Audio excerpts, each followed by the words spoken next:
Hey everybody, this is the INNERMIX show. I was getting ready to say on the network that doesn't even exist yet, so hold on. This is the INNERMIX show Hangouts. Because I've been preparing for a lot of different things coming up, and I'm trying to remember how to remember all these lead-ins now. So, anyway, I'm going to say it 3 times now. This is the INNERMIX show. This is the Hangouts version of the INNERMIX show. You are tuned in to one of the most exciting things in the Hangout atmosphere. I know this because I've watched some of these other Hangout shows, and I know what y'all doing, and I know why you're here. So, I know what you done seen. I know what you done heard. Anyway, I'm Simply D, This and right is Jules. there, that's Jules, and we have our lovely cohort back with more lighting this time from last week's show. What was that dude's name who fell in love with you last week? Was it Phil or Oh something? my God, I forgot his name. If you're listening tonight, I'm sorry I forgot your name. I think it's Phil. I think his name was Phil or something like that. Oh, I'm sure there's not just one dude. Oh no! Last week Phil was very expressive in how he felt about Tati and her mood lighting. But yes, y'all, we have Tatiana. I almost said Tatiana Ali. It's hot, y'all. We have Tatiana back, and it's gonna be a fun show. Now we only have Tatiana for an hour tonight, possibly, because she's 3 hours ahead of us. So it's midnight right now for her. Mm-hmm. Okay, so we're gonna take advantage. My psychology teacher did not play. She would not be in there. So we are going to, we're going to, kind of just jump into a few things that have come up. Last week we canceled the show originally because, Jules' schedule was ridiculous, and I got very, very sick. So you guys did not want to see me having an asthma attack on air. It probably would have done really good things for ratings, but we don't really do ratings on this show, so never mind. No, would it really have done good things for ratings? All you would have gotten is no, it would a lot of emptiness you from look me. good, girl. You did improve your life. Okay, I know. Like I said, but I could have made it creepy 70s. I could have went creepy 70s on that. I could have even used some old term, girl, you banging. Like it could have been really like, kind of creepy-esque. We could have prepared people for Halloween by scaring them early. It could have worked. I'm away. No, it could have. Look, people love me. They'll take me any way I come. Just passing by. Yes. Moving on, please. But no, people love me. They'll take me however they can get me. It's cool. I'm like a milk dud. I'm good no matter what time of the year it is.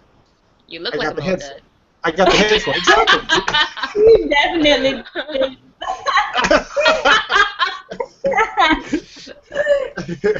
Yeah. So last week though, we decided to come back on Tuesday and talk about Ray Rax. A lot of y'all were very interested in that discussion. We want to thank you all who participated and who continue to participate even when the show was over. You guys still participated. Thank you for that. It was very entertaining, and so that was fantastic. Now people are getting in trouble for whooping their kids and stuff. So see, like people just don't know. I swear, you stole the words right out of my mouth. This is getting ridiculous, but we're not even gonna get on that tonight. That's a whole other show. Well, okay, so when the doctor released the statements about where the kid was hurt, I can understand how they're saying child abuse and all that stuff, but if it was not intentional, then there's accident. I mean, parents do things all the time that accidentally hurt their children, but when it's I'm gonna say it anyway. Forget it. But when it's not black people, it's not a problem. But as soon as it's black people, it becomes a problem. No, I was talking about it with a bunch of people at church, and I'm gonna say that again. A bunch of people at church, and we were all like, in the circle, we were all Asian, and we're like, why is he getting arrested? What's the problem? We were like, when we were kids, we would threaten our parents, like, I'm gonna call the police. Like, they give you the phone. Try it. You try it. Yeah. See what happens. Who said that? I'm sorry. Our parents. No, who said they was gonna call the police? My grandma didn't say that. Oh yeah. No. We would get in more trouble, and then, so we would like barter with them. Like, I'm gonna put the phone down now, if I do that now, I get less of a whooping. Right? Yeah. Did that work for you? No. You know my dad's a G. He puts out his fist, run into it. However fast you think you should. How much you think you deserve. You ran into my fist like that. You know what's up. Yep, that's exactly. And it's funny how what he did. it's funny how this is how it feels when you're doing it. Then you start, and your father's fist just looks like it's just huge. And like, then technically, he's so smart because technically he didn't hit me. No, I ran into him. It was self-punishment. See, Yeah. self-inflicted punishment. Nah, but the kid. So what happened was the kid ended up. It tore up his legs. It tore up his scrotum though. So I guess the branch. You know how when you hit that butt, but they keep moving. So this boy, the boy moved. You know, he ain't learned how to like move the right ways yet. Like throw the hand back there, or No, because you know what happens. No, you know what happens. What's the first thing they say when you put your hand back there? Move your hand. Move your hand. I'd rather you break my hand. Go ahead. So I can't do nothing. Exactly. Sure. Go ahead. And don't get the situation. Don't get the situation where the kid's so bad you gotta sit on him to whoop him. You know. I've seen it. I know what I'm talking about, people. You know what I'm saying? Y'all talking about switches. Please, let's move on up to extension cords and golf clubs. You know what I'm saying? Anything. Shoes, anything that can get their hands on at the moment. But parents back in the day knew how to whoop you. And you see what I'm saying? Like, they did know how. Now, that's the one difference between today and back in the day. Back in the day, they knew how to whoop you, then send your butt off to school. Yep. You know what I'm saying? Like, feel like now you're gonna wear this shirt today because you got a whooping. You're gonna wear these pants today, but it's hot. You wearing pants today. But then you know what though? Even after all that punishment, they still loved you. They did it out of love. It's not because they were just angry and needed a way to release their anger. Well, just like this man did. It's not like he was whooping his kid because he was just mad and he's a man and he can do different. He whooped his kid because his kid acted up. You know? I'm like, but now he has to sit out because he's disciplining his own kid and his own. Okay, so things went a little far, but like I said, when I'm gonna say it like this: when Susie, the stove, and mom hits her. You know, or the boiling water pours on her because mommy decided, you know what, I'm so mad at you right now, I'm leaving you in the corner for over 3 hours. But it's okay because I'm mommy and you need to learn not to talk to me that way. Whatever. Because I've actually heard this conversation before, and this is really like, you know how hard it is as a black man to not run over and just snatch up mom and child at that point. Don't you hit me in the store. Stop hitting me. Wait. I'm sorry. Did you have to tell your child not to hit you in the store? Did you say it more than one time? That is ridiculous. That will never happen. Never happen. Like you said, if a child threatened in my household, if a child said, I'm going to call the police, it was not a problem. My mama said, you know what? No problem. Here's the phone right here. You can call me after I'm done beating your ass. Beating you. Being your arrogance. Yeah. Right out of you. I'm gonna beat that arrogance right out of you. Watch what I do. But yeah, it was that quick. It was that simple. She said, no. I have no problem with you calling the police. Now, one time, one of us called. Right. The police showed up. Ma'am. And they said, oh, ma'am, not a problem. Oh, after you've explained the situation, we totally understand. Now, this is how you do it correctly. Now, we want to make sure that you've done it right, so we're going to watch and witness this time so that we can make sure that it's done correctly because this child needs to be disciplined in the most severe way so that we don't have to deal with them outside the house. So here's what you do. You can't leave any marks, but if you should happen to leave some marks, as long as they sit in an ice bath, you'll be fine. I sat there and watched the police officers give a tutorial. Do you know how unhappy that child was? I'm sure. So unhappy. So unhappy. Well, then that person never called the police again on your. Oh, heck no. Oh Yeah. no! You don't call the cops in the ghetto and talk about I'm whooping my mama's whooping me. That is not what you do in the hood. You do not say no, because chances are that cop lives next door to you and they need you to get a whooping. So yeah, it was an interesting time. It was a very interesting thing. But well, so Jules, you went to see Boyz II Men and Babyface. How was that? I did. It was the first. I've been wanting to go since like, I don't know, in the 90s. I have not seen them ever in concert, and it was a little sad. You didn't invite nobody. It's okay. Mm-hmm. No, it was sorry, but it was. No. It was. It was last minute, and I barely made it because by the time it started at 7:30 in Pomona. Mm-hmm. I left. Not even that far away from me. Not even that far. I left downtown at 7:30. So I basically left when they started. So I wasn't sure if I was gonna make it. I luckily got the latter half of Babyface's. Babyface opened for Boyz II Men, which I was a little shocked. Yeah. But no, but I have to say, really, I have to say, because he wrote for everybody.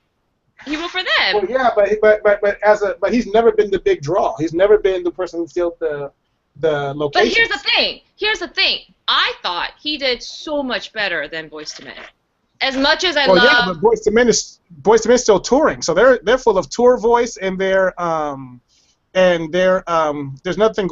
else going on with them right now. I don't know if it's general knowledge, so I will not discuss it. Okay. But yeah. But there's one point though. There is one part. Yeah. It just sounded to me like they were Sean, individually they were all cool, but then you put the voices together when they're doing all their individual talk-ups and stuff, it was awesome. They all seemed genuine and they were like really, thankful and gracious and whatever, all cool. But then once they started singing, it was just so granted, it's at the freaking LA Fair, so the sound quality is not the best.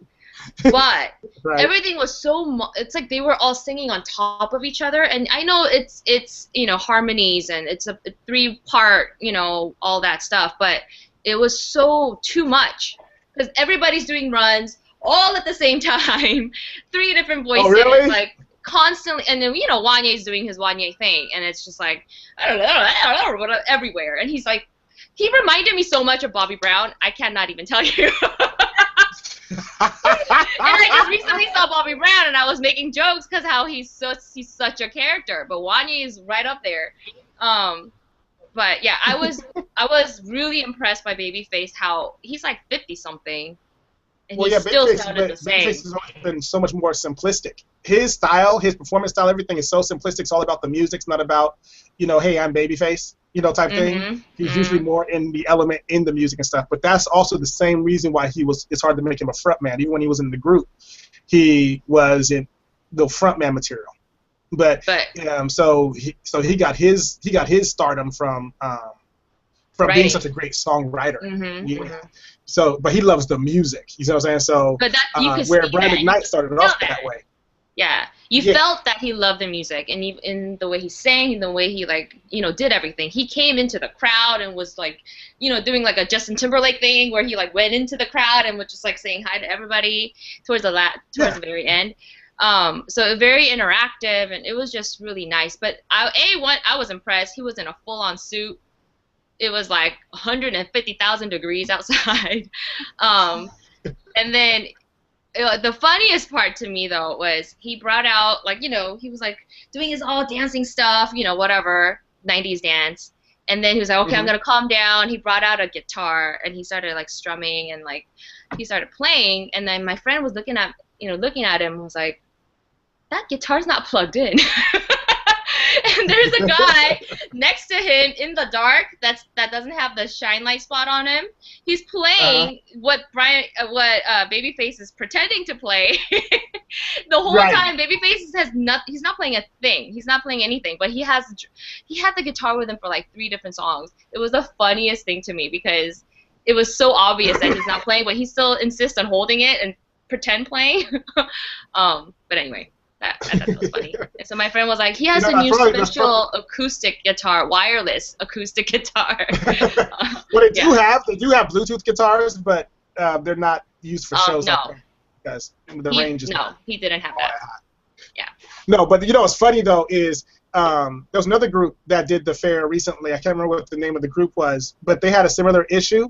And basically, the fair cannot accommodate certain plug-in situations. So if you're not back where the band, because in almost every situation, the band is always in the same location because that's where all the plugins and everything are. And it's a mobile stage. That wasn't this one either. Because there was a guy sitting right next to him. Yeah, no. Oh, well, that's the problem. He just wanted to play the role. But I do know that kind of like it's a mobile stage. How are you not gonna have plugin? But you know, I've been in performance mode lately. So I'm like, why wouldn't you be able just to insert another plugin? Why would you? You know, it's whatever. And then so you guys who are big One Direction fans, they performed in town recently. Yeah, I heard. And they shut down. They had to they sold out for 3 nights overnight. I think they say over 90,000 people or something like that. 3 nights in a row. They filled every seat. Okay, and the thing was, it was so full of teenage girls. First off, I didn't know there were that many teenage girls in LA, but there were so many teenage girls that they had to create a special location for the parents. So the parents had their own venue. Yeah, the parents had their own venue where they can hang out and wait for their kids because a lot of kids were their age. So so the parents didn't want to go watch One Direction. So they had a special location, a venue big enough to hold the parents of, over 15,000 kids or so. Just for the parent area. I saw it on the news and I was cracking up. I said, they got smart. Some promoter got smart and said, hey, you can bring your kids out because we have an area just for you. So if you don't want to be part of the One Direction, you don't have to buy a ticket or nothing. If your child has a ticket, you as a parent can go over to such and such and we have things provided for you over there. That is so they didn't have to. Yeah, they didn't have to be in the heat, whatever. They had TV, they could watch the game, they could do whatever. They had plenty of plugins for your, mobile devices and all that. I'm like, that promoter knew what they, because, I'm sure when you sold out in under a week for over, for that many people, I'll be more than happy to get you a place to sit down, Mama. Come on, Mom. Come. Let's go get you a seat. Let's go get you a seat right now. So, anyway, you guys, yeah, I was just curious about how that went, because I knew somebody else who went to the show, and they had a whole different perspective on what happened at the show. But I did hear about Boyz II Men and how, but even their House of Blues thing they did a couple months ago, they said that it sounded a bit, like they hadn't really been polished up, or they hadn't really been working together as well as, at least vocally, as they had in the past. But yeah, it just sounded like everybody was doing their own solo part together at the same time. So yeah. I know of a show that sounded like that once. You know what I was also shocked at? I never realized or never noticed before. Nathan's singing voice. You know how he sings so like tenor, or higher, whatever. And when he starts talking, he's all down here. It's all like, I can't even imitate. It's all gravel. Like, it's so low. He's like so baritone. Yeah. No, only when he talks. Yeah. When he sings, he's all up when he here. did the show, it was like that too. When he did the acoustic show, or the acapella show, it was like that. I just never noticed. I always thought his voice was like a little bit higher, like Sean's or something. But then his talking voice is like. It was quite interesting. Anyway, that was my own little. Well, yeah, but plus Nate filled in for Mike when Mike left the group or something like that. Then that's who did those low parts was Nate. Yeah, we still had to fill. Yeah. So as you guys can tell, we just like talking about music. So once we start, it's hard. It's hard to get out of it. But I've been stuck in music mode for a couple of weeks now. So, tonight, you guys, we're going to talk about a topic that not only has been brought into my personal circle very recently, but but it's also been a conversation that's been happening on Twitter quite a bit lately, as well as just a lot of different relationship sites. So I know that we must be in the season for it, so we might as well talk about it. We're talking about and getting an understanding of manipulative relationships, how to know that if you're in one, how to know if you are the manipulator or if you are being manipulated. And so I went and started doing a bit of research regarding a lot of this stuff because we have a couple of people that just consistently are asking questions about if they're being manipulated or if they're manipulators or how to tell if somebody is being genuine and things like that. So, and as soon as we posted about this last week, as soon as we started talking about it last week, had a flood of information come in about different people who feel like they're in manipulative relationships and what you know and some of the things you need to know. So, turns out that the topic used to be such a big situation, especially in government and stuff like that, that the U.S. government actually financed which turned into an international thing, but financed a psychological study on manipulative personalities and how to recognize the behaviors and what these behaviors can ultimately lead into in terms of the kind of person who uses manipulation, whether they are cognizant of it or doing it where it's happening without their knowledge. Some people it's just part of their behavior patterns. So, but manipulative behavior, people who really suffer from this really badly they tend to have a higher probability of becoming stalkers, mass murderers, and it goes on and on because these people are also very likable. They're very approachable, and there's a reason that you want to be in a relationship with this person. And so between all the studies, we pulled the top 16 things. Now, there's no way we're going to get all 16 things talked about in this show and what have you. So we're doing the first 4 things that are brought up in the study, and then we're going to break it down for you a bit and talk about, some of these behaviors and what you need to be looking out for, whether it's the other person or within yourself. But I will tell you that a lot of these behaviors, we all have some aspect of these behaviors within us. But there are some people who have all of these behaviors. and these people are also very likely to try to kill themselves after killing someone. They're also very self-destructive because they cannot find something within themselves that's worth value. And if they find that the thing that they try to hold on to does not reinforce the fact that they're the best at something, then they become very self-destructive. Recently I heard of a man who, when he feels like, he just wants to put his life at risk, he throws himself out of a moving car, and he's done it over and over again, to the point to where people have just gotten used to him doing this thing.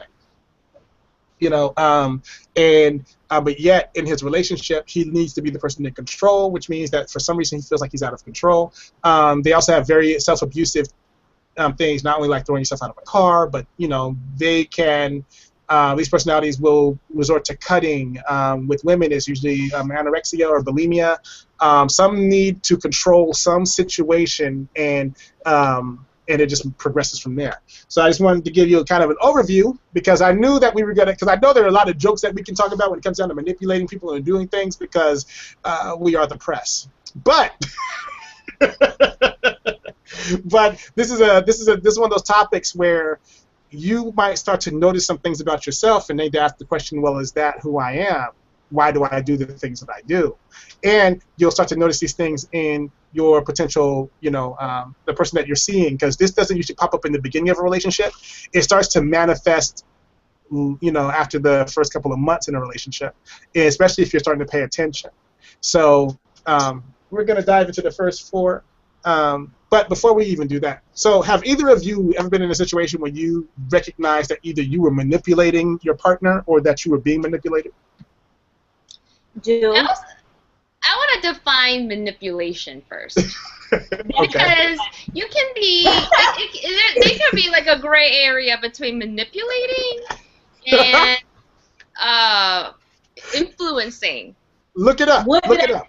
Right? Look it up right now. Look it up. Yeah. Women always see the gray area. We always see the gray. Women, black, white, gray. It's always that median in there. Because you could, if it's a positive thing, is it also considered manipulating? if it's a positive thing, you can, just like how you will get people to, just like you can get people to change their behaviors through positive reinforcement, right? But it's not a manipulating thing when you tell somebody, we're going to work to improve your behavior in this area by using these tactics. Now you're just motivated. You're not manipulating the situation, right? Or like if you're leaving somebody, like what we do as coaches, sometimes we let people figure out certain things. Now, we may know the answer to a thing, but we let them figure it out, but we guide them down the road of self-discovery. That's still not manipulating the person. That's allowing the person to see the things that, you know, they refuse to see. So that's but if we're going to manipulate somebody, usually manipulation happens when you are trying to get a result out of someone. Yeah, that you want out of the situation, not necessarily something that's going to better the person. It's usually, manipulation usually is a power thing. It's usually some way to assert your power or your, some way to assert your power. So. But how is that different? But control. It also can be influencing somebody. But I just feel like manipulation just has a twinge more of a negative connotation than influential, obviously. Well, yeah, you can influence, technically. But when you want to influence somebody, don't you, like, okay, suppose you're a lobbyist, right? Which is all about influencing people to see things your way. Mm-hmm. Yep. Right? Is that also manipulating? No, because a lobbyist says, we want you to see things our way, and we need you to see things our way. So we're going to convince you to see things our way by bringing you enough statistics. Now, the only manipulation that may happen in this whole situation is when they bring forth the statistics that favor their side. You know, not necessarily the stuff that is going to be outright down, you know, down the middle. This is what's good. This is what's bad. They're going to always give you stuff that favors them. But obviously, lobbyists always do that. Nobody's going to ever be like, we want you to see my way, but then here's all these negative things about my way. Nobody's going to do that. Lobbyists are manipulators. Yeah. And they're influential. So, like, if I said, you like white rice, but I say, no, I like brown rice. So now we eat brown rice. Is that manipulating? No, that's you in control of the kitchen. No. No, but if you say plus, you know, I like you more when you eat brown rice.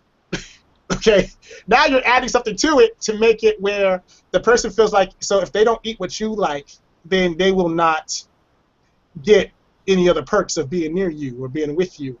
Like when you start trying to get people to do things your way, not because they don't like certain things, but because you're saying, well, if you don't do it my way, then everything about us is going to change. You know, I heard a statement recently, just to give you an idea. I'm working with a couple of young ladies right now who are all going through their own version of manipulative relationships. Mm-hmm. So I gave them all one task. Okay, I said, I want you to go to your partner, and I want you, since you say that the relationship is growing and is maturing and all that, go to your partner and say, you know what, I really do want to be with you, but I don't think we should sleep together anymore. I said, go to them and do that. I said, and see what responses you get.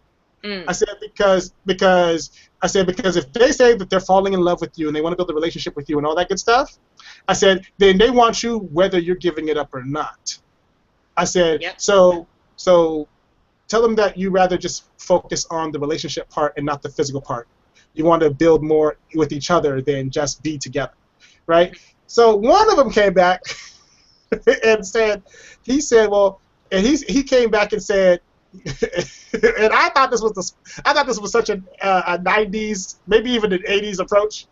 Well, but I thought this is what we were here for, to join with each other, to become close together, to share our bodies with each other. And now you're saying you don't want to share your body with me. I feel like you don't even love me or care about me.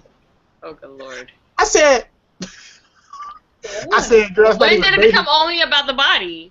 Yeah, I said, that's not even baby game anymore. That's infant game. Like, that's like newborn game. I said, and she's like, but I understood what he was saying. I said, of course you did. He's talking. That's like fetus game, fetus. That's just fetus game, girl. That's conception game. Like that's that's chromosome game. That's chromosome game. Like you just split for the first time. You know, like. Oh man, it was so. That's hilarious. Oh, it was bad. But basically the result of that was, in the statement, his thing, what he said, and this is when he realized that she wasn't, biting all of what he had to say. I'm not saying she didn't bite into some of it, but he said, well, if there's no sex, there's no relationship. What's the point of us even being together? Oh! Yeah! And then what she said. You want to know what she said? I'll tell you what she said. She said, D, so, I guess I have to still sleep with him because I can see so much in him. Are you serious? What do you see? What is it that you see? A large amount of, oh man, I mean, of crap. Now, out of the 7 girls that I've talked to regarding this very same issue, one of them, by the way, called from France the other night. I was asleep. That's all I'm going to say about that one. But all of this stuff going on, and out of the 7 girls, 6 of them decided to stay with the guy. And wait, hold up. So all the guys had the same answer? Basically. They basically had the same response. Like, it was some version of that, but the one that got me was the one who came blatantly out and said, look, if there's no sex, there's no relationship. Why are we even together? If you're not going to let me do what I want when I want. Now, this is only after, these guys have convinced these girls to do things they said they would never do.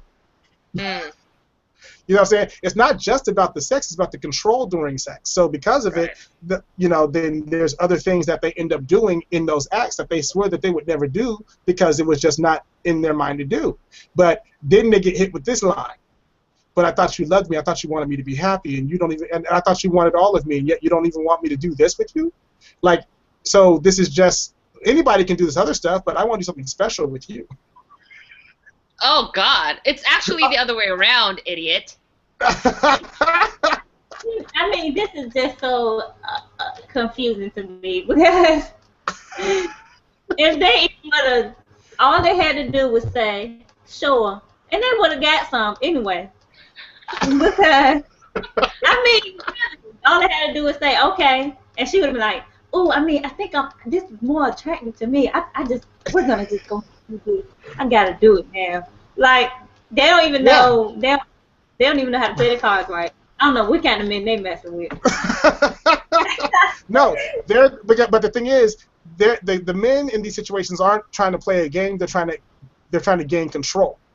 You know what I mean? So they're not thinking, oh well, if I just agree to her terms, then she'll give me what I want anyway. They're not at that mental level. They're not at that level. They're not, like I said, we're at chromosome game right now. We're at that, we're at that telling me you love them so you can get them in bed place. That's the oldest, most work, that one works the most. You know what I'm saying? But that's the most overused, telling you, girl, I love you and I really want to, I love you. And I hope you feel the same way about me, and I just wanted to share this special moment with you, and blah, blah. Now, as cheesy as that is, it works. It works. And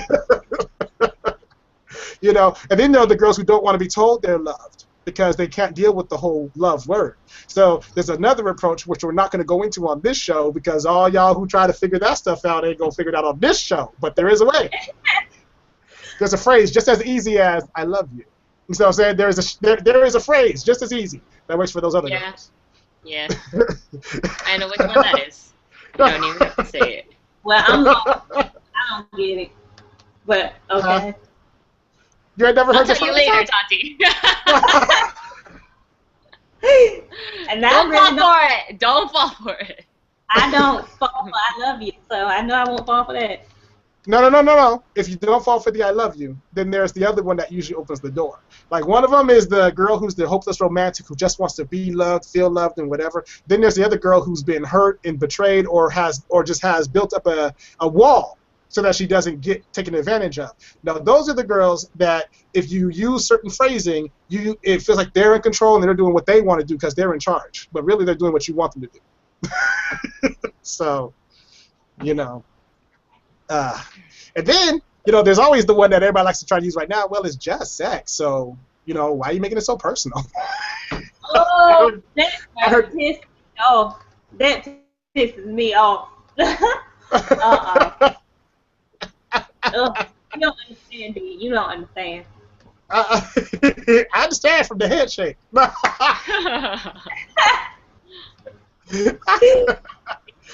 yeah, that one right now is making its rounds. It's like it's just sex. Look, we can just be together and we can just see what happens. But it's just sex. Like, why are you getting all? Why are you such a little priss about it? It's just And then nobody right now wants to be known as a little priss. Nobody wants to be known as too. Everybody wants to be in the end. So nobody wants to be looked as too proper because according to the way people are acting now, to be considered proper and to have morals is definitely a negative thing, especially when it comes down to relationships and all that kind of stuff. So what people are saying. So then let's just be hoes. Yeah. I'm saying. Yeah. I don't get it. Yeah, but so when did it go back to like the hippie days of the '60s? Like, oh, let's just all just have sex. Oh, orgies. Yeah. No, sex is just sex. What the hell? Yeah. I don't get it. Well, really, it's a stereotype that's promoted by a lot of the female culture. So because like this is the thing I think is funny. Men somebody brought this up. I just didn't talk about it on the show last week because I couldn't find a spot for it on the show last week. But like one woman said, she's like, women want to run around and they want to be like as promiscuous as men have been in the past. But yet, so they say, treat me like a man, don't judge me because I'm promiscuous or I have a high drive. Don't judge me. But yet, as soon as a man hits a woman because she hit him first, then that's wrong. That's just terribly wrong. You can't. Terribly wrong. So after the show, me and the woman were talking back and forth for a while, and because I was like, so how are you gonna judge one and not the other? Like, how are you going to want to be seen as the finer? Because how they say the woman is the finer sex. They're the more some people even say the weaker sex, but really it's just they're not as muscularly strong, but they are all these different things. But yet they say, so I can be like a man. I want to be treated like a man. So you want to be looked at as a dainty woman in this situation.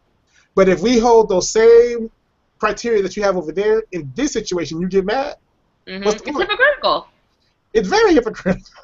I'm like, so what's the point? So either I can beat you up like a dude, you hoe, or I can treat you like a lady, you. Well, don't treat me like no man because I am relationship oriented. I don't play that sex stuff. No, you're not getting none of this anyway. I barely want to give it to you when we in a relationship.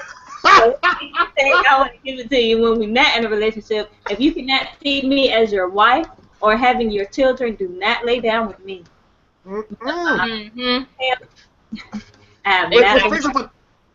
Which brings up something else that I heard recently. So I asked one of the 7, or actually maybe more than one, because I ask these questions a lot. Jules knows I ask a lot of questions. But my wife recently said, you're back into that point of your life, aren't you? Where you're just asking everybody questions. I want to know. I said, I'm the inquiring mind that just wants to know, right, at this point. Because every time she comes into the room or into the house somewhere, I'm asking one of these girls one of these questions. Right. I have to.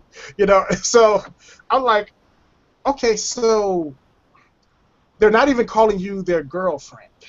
Oh! And yet you pursue them like you have marriage plans. Explain that to me. And then if this were one of those old talk shows, remember on In Living Color, they were like, Wait, hold up. So all these girls that you're talking to, all the same situation like this? Pretty much. But that's very normal now. It's very, very normal. So they're all side pieces. It's something. I don't know what's wrong. I don't know if it's the water. I don't know if it's the thing. It's the style. I don't know. But everybody think it's okay to just, I'm not gonna be in a relationship, so I'm not gonna call you my girlfriend. So that way, if I do something, I'm safe. But I still want to have you to myself on this side.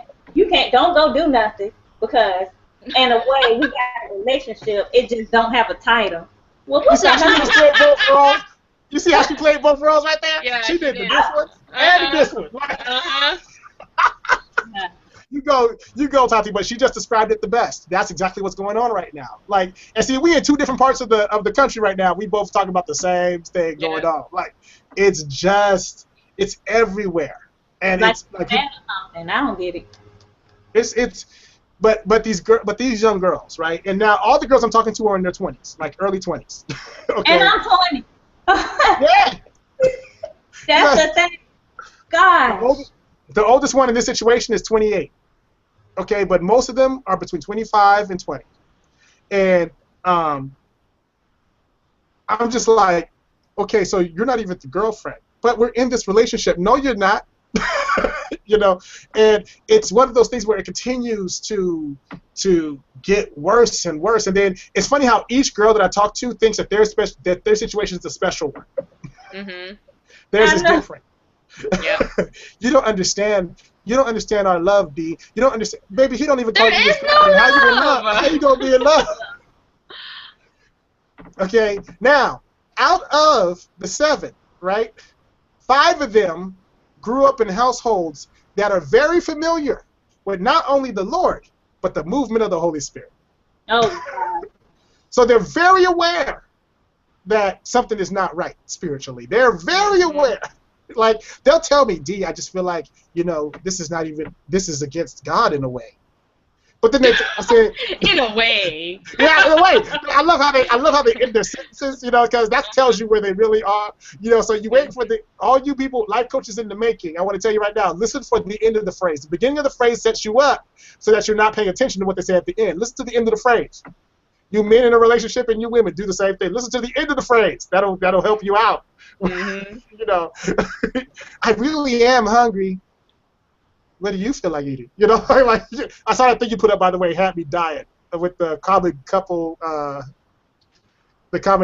issues, like things people fight over. Happy rolling. So I was like, let's say Jules is crazy. I said, but and dancing Grandpa had me gutting too. I was like, this dude. I said, did he just dance through all of the song? But the funniest thing though was he was dancing to Gin and Juice. It's an old grandpa, like 60 something, 70 something, and he's twerking. Yeah, he took his shirt off, and he was still built, like he still had a bit of and he was keeping that step. Man, it cracked me up. But I was like, I'm surprised he didn't like break his hip or something. he was moving, boy. He was moving. Yeah. Anyway. And the girl if you don't just know looked what at we're him talking like, about, go to our Facebook page. It's all up on there. Yeah, go to our Facebook page. Y'all will be cracking up. But anyway, so I had to start asking. So again, I had to ask more questions. Like, well, okay, if you don't feel like something is right in this situation, why do you stay? Mm-hmm. Well, because I see so much in him, and I know that. I said, you think you can change him? Oh shit. Then,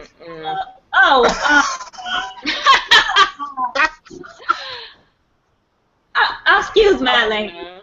That is no. That is no. She said. Okay, that is just no.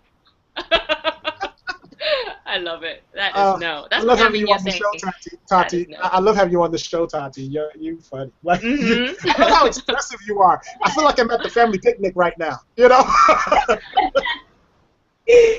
feel like at one point, I really thought Tati was going to be coming to California. Can you imagine what that would have been like? That would have been awesome. Yes, I would have loved it.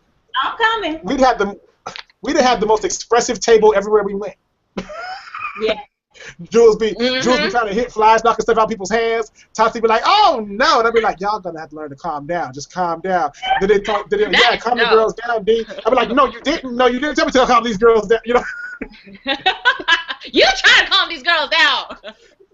Yeah, no, you didn't try to tell me what to do with these girls. These are what? And then neither one of them girls have been trying to calm me down at that point. They'd be like, get him, D. Yeah. Jules over there with popcorn, Tati over there selling tickets. And I'm like, look. It's a problem, y'all. It's a problem. No doubt. But here's what happened with all these girls. They slept with them way too fast. Way, way, way too fast. And they got emotionally involved before their heads were into it. They got they got physically involved, and they're emotionally and their souls connected, not because they wanted to, but because of the physical act, and now they can't think straight. Everything, all is in their faces, the proof, the logic, all that is completely out the door, and all they see is the fantasy that they created, and they want that to come true, even though they know it's not. And that's why they're like, I know something's wrong. Yeah, because everything that you think is going on is made up in your head. Yeah, but you think it's gonna happen. I got that brings up two questions. Okay, go ahead. What's your question? What does these people that they're with, or men or whatever, do they have children?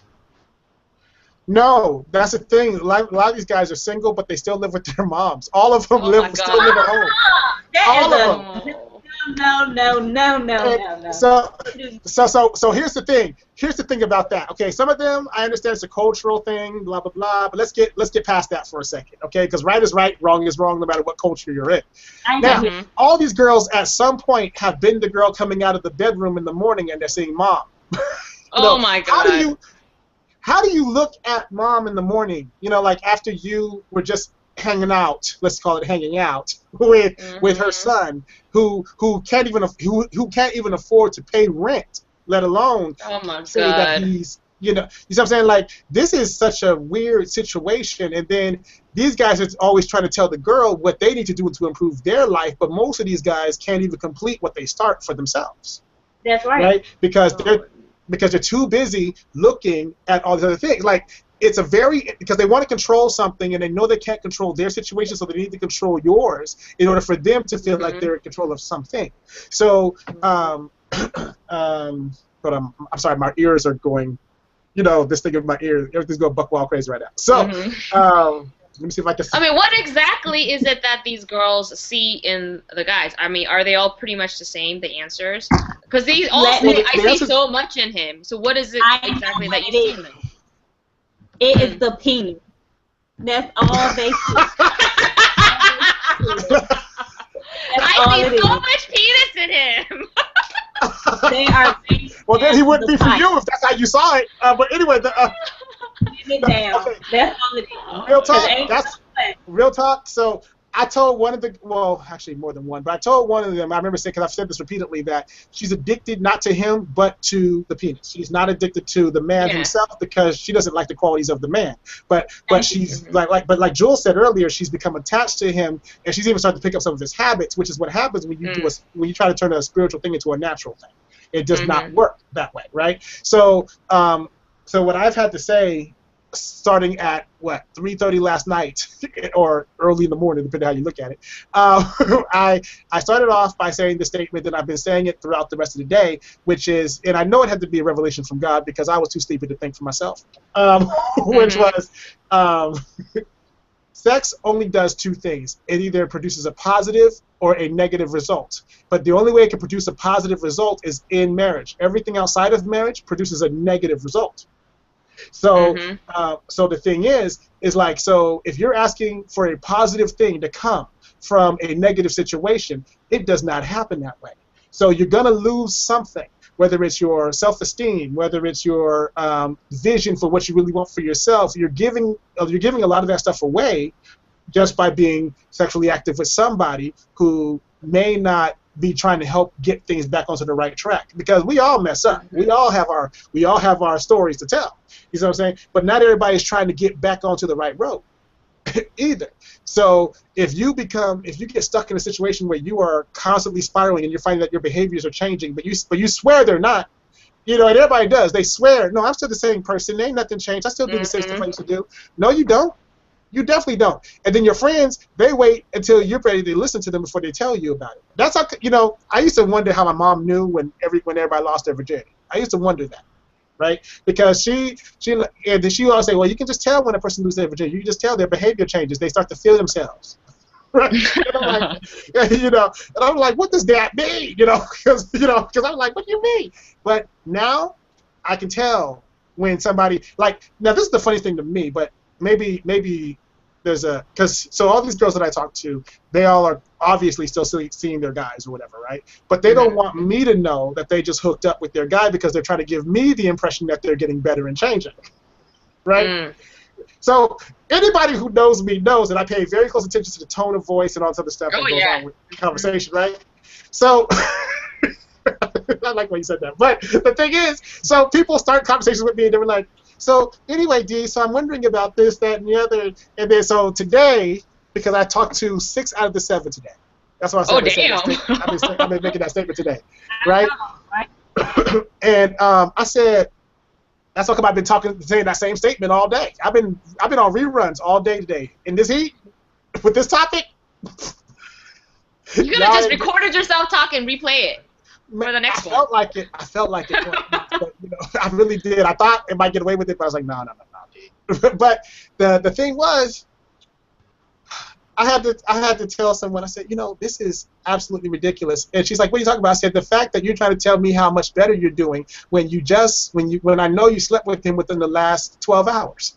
Oh God. And she's like, how do you know? I mean, I didn't mean to. So you didn't mean to. What were you wearing that day? Let me ask you this. I didn't mean to. It just fell in.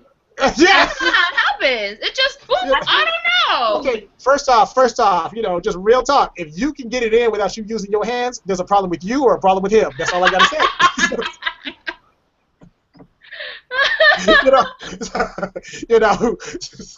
So extremely talented. Why does that have to be the case?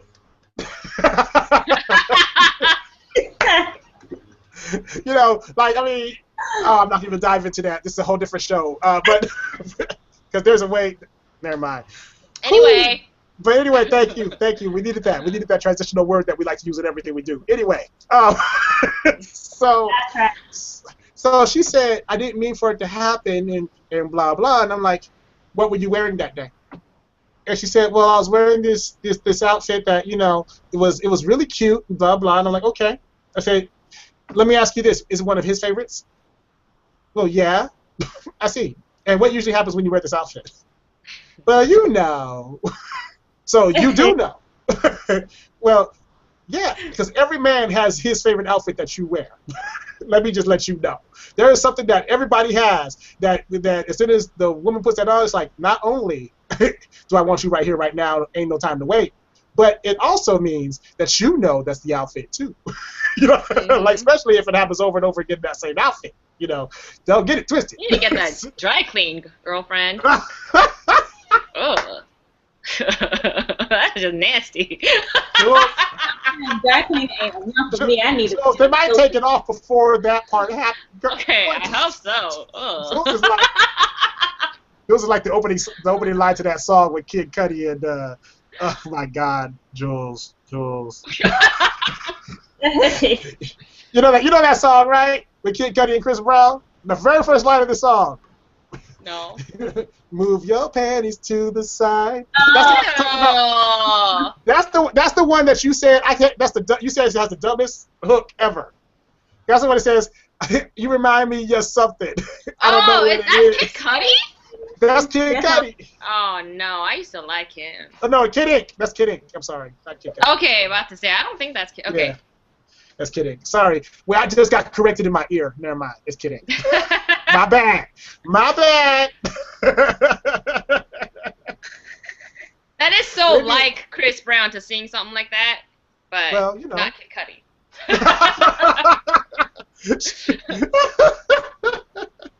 But anyway, so 2 of the questions that came in. One of them is, what do you without. It's funny how people put these little things on there now. So I'm going to ask it my way. Without using marriage as your excuse, how long should someone wait before they become sexually active with their partner? And marriage doesn't anyway. Okay. It's not my question. It's their question. So how long should someone wait? And then what was the other one? Where did I put it? I'm so busy being corrected in my ear. Y'all gonna get nothing about correcting me, I'm telling you. So and how long is a as they put it, attractive young woman supposed to wait before they're supposed to have sex again? Like suppose you were in a relationship, blah blah blah, and Attractive woman. Say what? Attractive young woman. Why can't it just be I know, a woman. Because, you know, if you're ugly... Yeah, it's okay. You need to get what you can get when you can get it. I understand. No.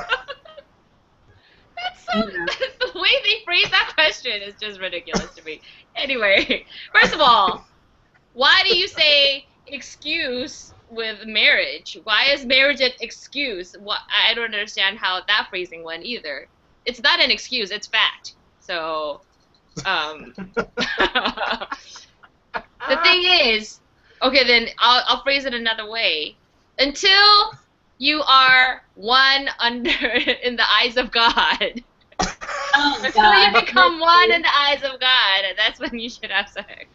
Because basically what you're doing when you have sex is your soul, without you knowing your soul and their soul. Okay, a pastor once told me this at a retreat. Think of tape. So what sex is supposed to do is bond two people so tightly that you become completely immersed with the other, and you become one being, right? And that's why sex between a couple who's married and in a deep relationship with each other, the sex becomes even greater, and it's supposed to really bond you in such a strong way. If you keep doing it, so that stickiness is what he was talking about. That bond between the couple is what tape is. You know, the analogy is that it's tape. You keep doing it. Pretend you have tape on you. Keep sticking it on different parts. That tape becomes less and less sticky. So eventually it just falls off, and there's no stickiness to the tape. There's no meaning to the tape. There's no use for the tape. So you keep having sex with different people that you're not supposed to, that you're not in this relationship with, that you're not in this bond with. Eventually, sex is just literally, like what other people are saying, is just going to be sex, and there's no meaning to it. Then what happens when you get married? There's no meaning to sex anymore. Like, everybody, you just had sex with so many people. You know, there's no like, you know. So, okay, first off, I'm going to let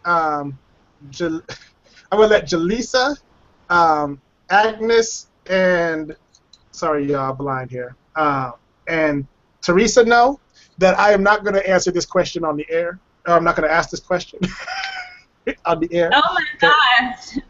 Huh? Well, wow. Because I just don't think it's appropriate at this time to ask the question. But Samuel, now I'm going to agree with what Samuel is saying. In the idea, he's tweeting out basically saying, y'all need to get in on this INNERMIX because they're killing ends in this. I was cracking up. I was like, what? I'm like, I guess our in another tweet I saw, it says our wisdom game is on point. So I'm like, it's just really funny how you can take some gangster, like some real, so the way that people talk sometimes cracks me up. It's a compliment, but you just called me a nigga, and all this other stuff in the compliment. But I guess that makes Jules one too. I know, right? I know I am. Okay. She's been part of the family for a long time. So her long time is never about loving you. So it's always about punching you or slapping you for a long time. Mm-hmm. I watched that video again the other day. Cracked me up again. Not the one with you hitting me. I lost that one, unfortunately. But you did not. Yes, I did. Remember, it was in the other drive that died. Oh no! Gotta do it again then. No, and you know what? It might still be on the device. It might still be on the device. It might still be on the device now that I think about it. Let me think about it. Let me check that out. Yeah, I don't know. I'll get back to you on that. I think I can do better this time. I think I can do better this time. Okay, go ahead. You know what? I believe you could. To be quite honest, I was thinking about this the other day. Because I've been talking about your acting abilities and stuff. I've been promoting and stuff for some upcoming stuff. And I was like, y'all need to see the new Jules. Like I said, and I was being real sincere when I said, if y'all see, y'all saw her last year. in class and all that kind of stuff. But if you guys see the new her, you're going to be surprised with what you see, because you're going to start, if you see what I see, you're going to see a whole other side to the Jules the Entertainer experience. It's going to be really entertaining. It's going to be something to watch. And it was just funny, the reactions I got for that statement. They're like, what are we going to see? I was like, no, I'm not even going to tell you. It's just too real. It's going to be too real, and somebody's going to get hurt. That's all I can tell you. That's all I can tell you. And because so at this time of year, I'm going to digress from our topic for a second. At this time of year is when we start planning for next year, right? So there are a couple different things that I have to take care of in order to get us ready for next year. And one of those things is to get the people excited again about what's coming. Because like a lot of stuff we plan on doing this year, we had a lot of family, a lot of things, kind of really knocked us off our schedule a bit, which, is fine because, I was having health issues. Jules had a lot of family stuff going on at the same time, blah, blah. But I still got to do the job of getting everybody ready for next year. So next year is going to be really something, because there's a lot of big things happening in industry, a lot of changes, a lot of whatever happening. And so I'm like, okay, if you guys see in the talent what I see right now, you guys are going to be just blown away by what's coming.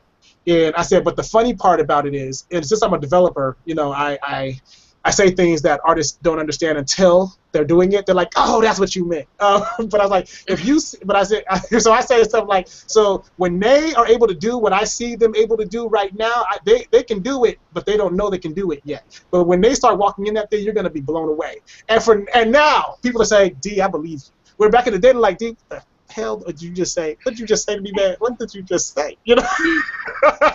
But I'm like, I can see something. So I was just being real. I was like, I can see something on Jules right now and in Jules right now that's going to blow you away. I said, and that's probably why people are getting, that's why people are like on the edge of their seat, like, okay, what are you guys going to do? What's happening next with INNERMIX? What's actually going to happen? Type stuff. Because there's this anticipation about what's going to happen next with us. And with that, I like, well, so I'm talking about Jules, and they're like, well, what do you see? And I'm like, I can't even describe what I see, but I know it when you get. I said, I know when she gets there, when she's on that point, you're gonna see it. It's gonna just blow you away. And the last time I told people that, she shut down the entire room. She shut everybody down. People are like, why are you even here? Why do you even need this class? You don't need us. You don't need us. And stuff like that. But shut the whole room down to where their top people, some of their best actors and actresses, didn't want to work with her anymore because they were afraid that she was gonna steal their shine. So I thought it was, so for me as a manager, I'm like, congratulations, you just killed your competition. But the other part of me is like, the developer in me is like, well, then how are we going to get new people? We got to get new people that can go toe to toe with her so she can get better. So I had to start pulling people into positions to try to make situations better. But anyway, and no, I did not have to manipulate these people. He just influenced them. I did. Honestly, I did. I said, I'm going to give you guys new material. See, the people who wanted to work with her were people who wanted new material. And I was the only manager coming in with new material for my act. So because of that, the people who wanted to get in that new material are the ones who did it because they were tired of the same old routine and doing the same old pieces. So what I did was I said, well, then here's the carrot, bite. Doggone it, bite. So funny was then the location got so excited about the material that they kept saying, can we have that one? And can we have that one? And can we have that one? Oh, I know which one you're talking about. Okay. Yeah, it took you a minute though. No, I didn't. It's cool. When you were talking about it, I got it. Okay. But anyway, so back to this manipulation thing. So in these relationships, which I guess this show is all about getting you guys warmed up for the points, because we might only be able to get through one point. But the one thing you have to understand is a lot of these people are not doing the manipulation thing at first vindictively. They're not out there saying, we'll get this one, because they don't even know who they're going to be in a relationship next with. And one thing that we all have to understand is, as many jokes as we make about it, is this is the same situation that happens when you have an abused woman and an abuser in the same room of thousands of people. They're still going to find each other, or at least hundreds of people. They're still going to find each other because they're drawn to each other for some reason. A lot of people who've been abused don't know how to be in a relationship that isn't abusive or somehow destructive. A lot of people who have been abusers don't know how to find somebody who's strong enough to resist being abused. It's so they're drawn to each other. People who are needy and people who need to be needed always tend to, or people who want to take care of somebody and people who just need to be taken care of, they always find each other. Because they just always do, and you can't even quantify how they discover each other, but there's always some kind of sign signal that somebody has been tuned into. Me, I can find talent. I don't know what it is I see right away. People ask me, what made you sign? Like recently, we have a new act that we're signing, and she said, what made you want to sign me? And I told her, honestly, I don't even understand it myself. And then Marvin, who was on the show last week, he said, I see something in her. Give me a minute, and I'll tell you what it is. Give me a minute. Because it's not something that can be quantified by just simply saying, you are this, or you are that, or you are, so sometimes I'm like, God's going to send you to people that are going to help you improve your situation, even if it's not for the reason you thought it was. So that's happened to me so many times that I'm like, now I've got to the point where at first, honestly, I'm like, why me? This is not what I wanted to do. I had plans, but now I'm like, okay, God, because after the last one, I'm good. Anything else is easy. Anything else is easy after the last one, because with this one I have a much sterner voice when it comes down to dealing with stuff. And I had a statement that I made earlier today, but I made it for in general because I was talking to a new independent label owner, and I told him, look, because he was a manager and became a label, and I told him, but he's only been doing this for like a year, maybe a year and a half. So I told him, look, I'm going to give you a piece of advice, and I said, and I want you to really take it to heart. Get your acts together and let them know that you're not going to work any harder for them than they are going to work for themselves. I said, and then stick to it. Don't do anything for them until they're showing you that they're ready to actually put the work in for themselves. Because if they're not willing to put the work in for themselves, they're not worth working with. and say again? That's right. Yeah. So he wasn't sure. He was like, well, how do you do that? Because you have to do so much for them to even get prepared. I was like, no, but there are things that they should be doing as artists. I said, you should be having to tell them to slow down. If you're not telling them to slow down, then they're not trying. They're not motivated. They're just talking about something they want to do, but they're not really doing they don't have the passion for it anymore. They've lost that drive. I said because I've very rarely had an artist that I didn't have to say, hey, wait till I set this up for you so that you can, or bring the opportunity in so I can structure it for you so it's beneficial to you, as opposed to you just saying, oh, well, just give me something I need to do and then I'll do it and then I'll go back to my other behaviors or whatever else I was doing. No, because, but we have an industry show coming up soon, so we'll talk about all this stuff because there's a lot of stuff going on in the independent market right now, and there's a lot of laziness, and there's a lot of bad information, and there's a lot of. So we're going to cover a lot of that stuff, especially for the models and the singers out there. We got to fix some of that stuff going on. But so out of the set, so Jacqueline wants to know what's going on with the 7 now. Well, they're all pretty much where they started off at, to be honest, except. A couple of them I've identified that they have some addiction issues. So some of them, they've been in the situation for too long, so now they don't know how to be without it.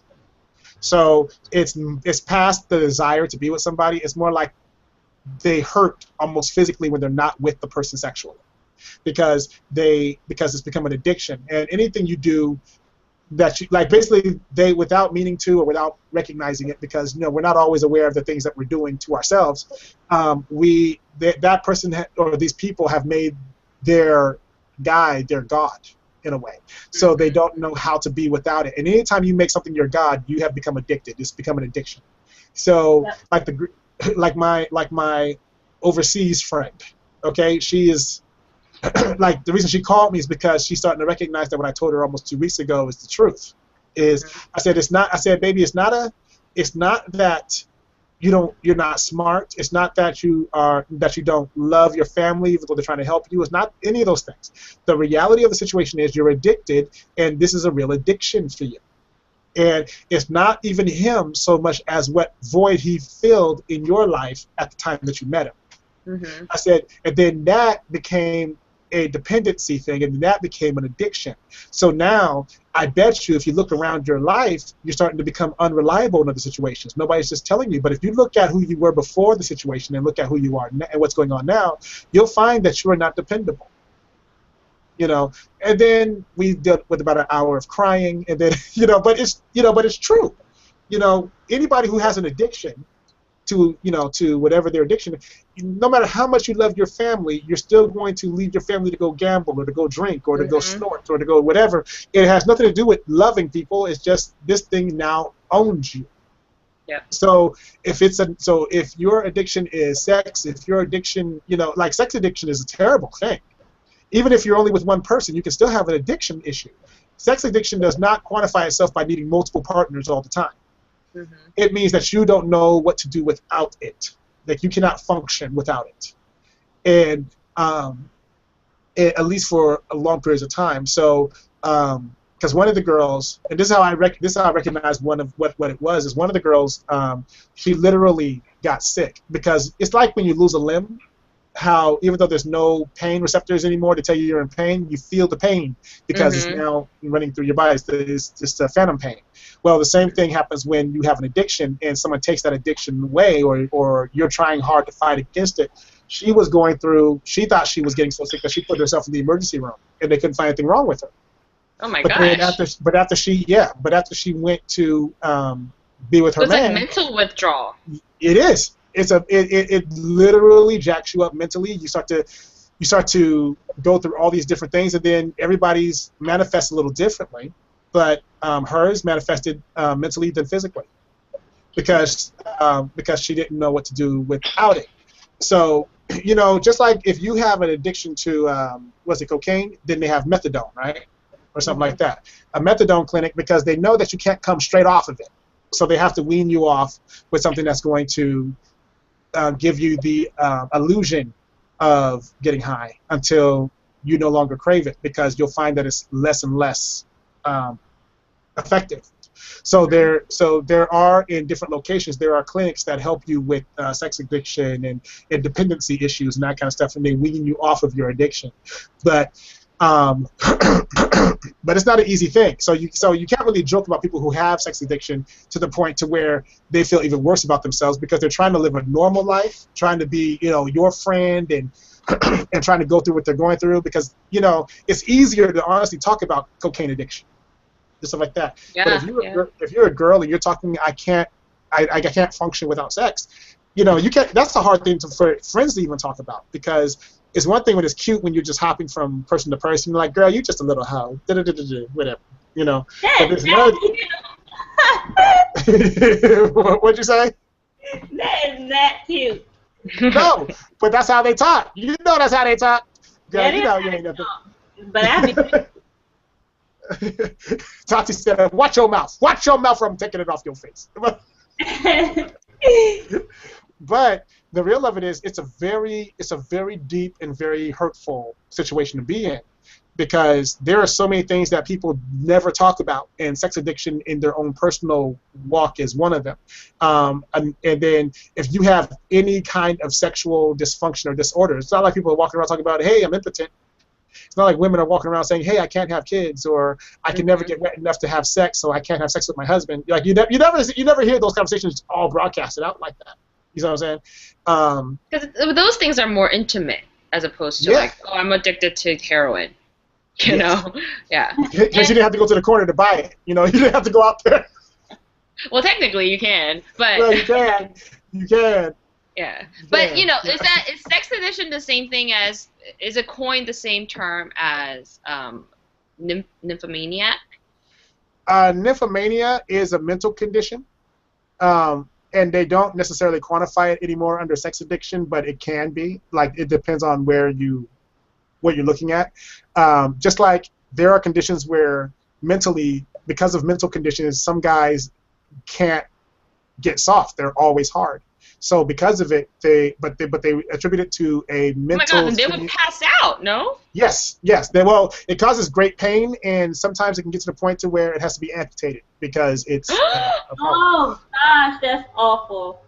Yeah. Oh. So, there are conditions out there that people just never talk about. You see what I'm saying? I remember recently, because like I go through a lot of medical stuff. So, well, especially lately, I've had a lot of medical things hit me. And I remember at one point I turned to my wife and said, every issue I have is acting up at the exact same time. So I was so for me, it's just my skin, my asthma, my lungs, whatever, right? So my diabetes, everything at the same time was acting up. So can you imagine if someone has an issue where they're hard all the time, or they're produced, like some men produce so much semen that it comes leaking out. They can't stop it whether they're aroused or not. It's just an issue, right? So they have to get medical attention, or they have to be sexual X amount of times per week. That's like some of these guys, like they will self-relieve 16 times a day and still feel like they can't. They feel like they're just like they never did it once. So they just go get it drained. I'm gonna go. On that note, maybe next show. Okay. Have a great night. It was nice. Okay, you too. Hey, should we leave you with something better to dream about? That wasn't a good image to dream of. No.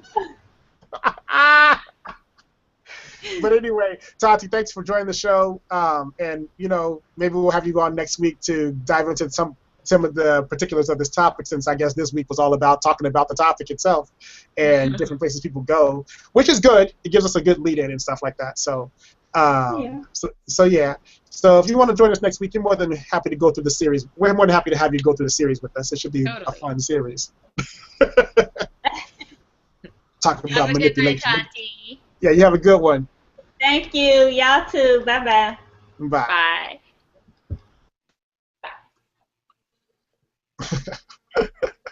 So. Oh wow, it's so quiet. Yeah, I didn't realize that. Well, because she doesn't have any earphones in or anything, so Yeah. I didn't even think about that. Plus, she probably had a ceiling fan going. I think about it. Something you need, huh? So, but with all these different issues and all these things going on at the same time, a lot of these girls, like one girl went, and I've never heard of this. Well, I've heard about it, but I've heard about it never in a positive connotation. But one girl who had a sex addiction or whatever, and at the time, well, especially at the time, in her country, they didn't really deal with sex addiction. They thought of it as more of a you are not a person who with moral structure or anything like that. And chances are, as we say it, she just got turned out. She got turned out by the wrong person and ended up doing, with the wrong situations in her life. And after a while, just like people who I explained this to the girl from Europe the other day. Or was last night? I don't even remember anymore. But I explained it to her. I said, some people start off with weed and they move up to a harder drug. I said, but just because so people think, well, I can stop any time when it was just weed. So, don't think that because, if you break up with the person you're with, you're not going to still have that fiending need. I said, because things progress. Before you were with people, before you were with him, and you never had this situation happen. But now you're with him, and something about him has tapped into a part of you that has made you now you're addicted. It's no longer so addictions don't just disappear. They don't just go away when you move away from when you move away from the drug. I said it just makes you want that drug for a while. So now we have to find out how to help you deal with that dependency issue you have. So that so that you're no longer chasing after it, because the last thing you want to be is that person chasing after that drug. Now that you don't have your man anymore, that's just even a bigger issue. Because now everybody can be your man, to solve your problem. And so we're working on it. But anyway, with everything going crazy, with everything acting up, with the one girl who basically checked herself into a hospital, which honestly, that's the first time I'd ever heard about that. But then when I looked it up, it's not that uncommon when people are trying to come down off of an addiction issue, especially when it's a sex addiction. That one manifests in so many different ways that they're still studying it. It's still being studied to try to figure out what's the core and how do you deal with it. But we know from Scripture that it's a spiritual sickness. It is a soul. You're soul sick.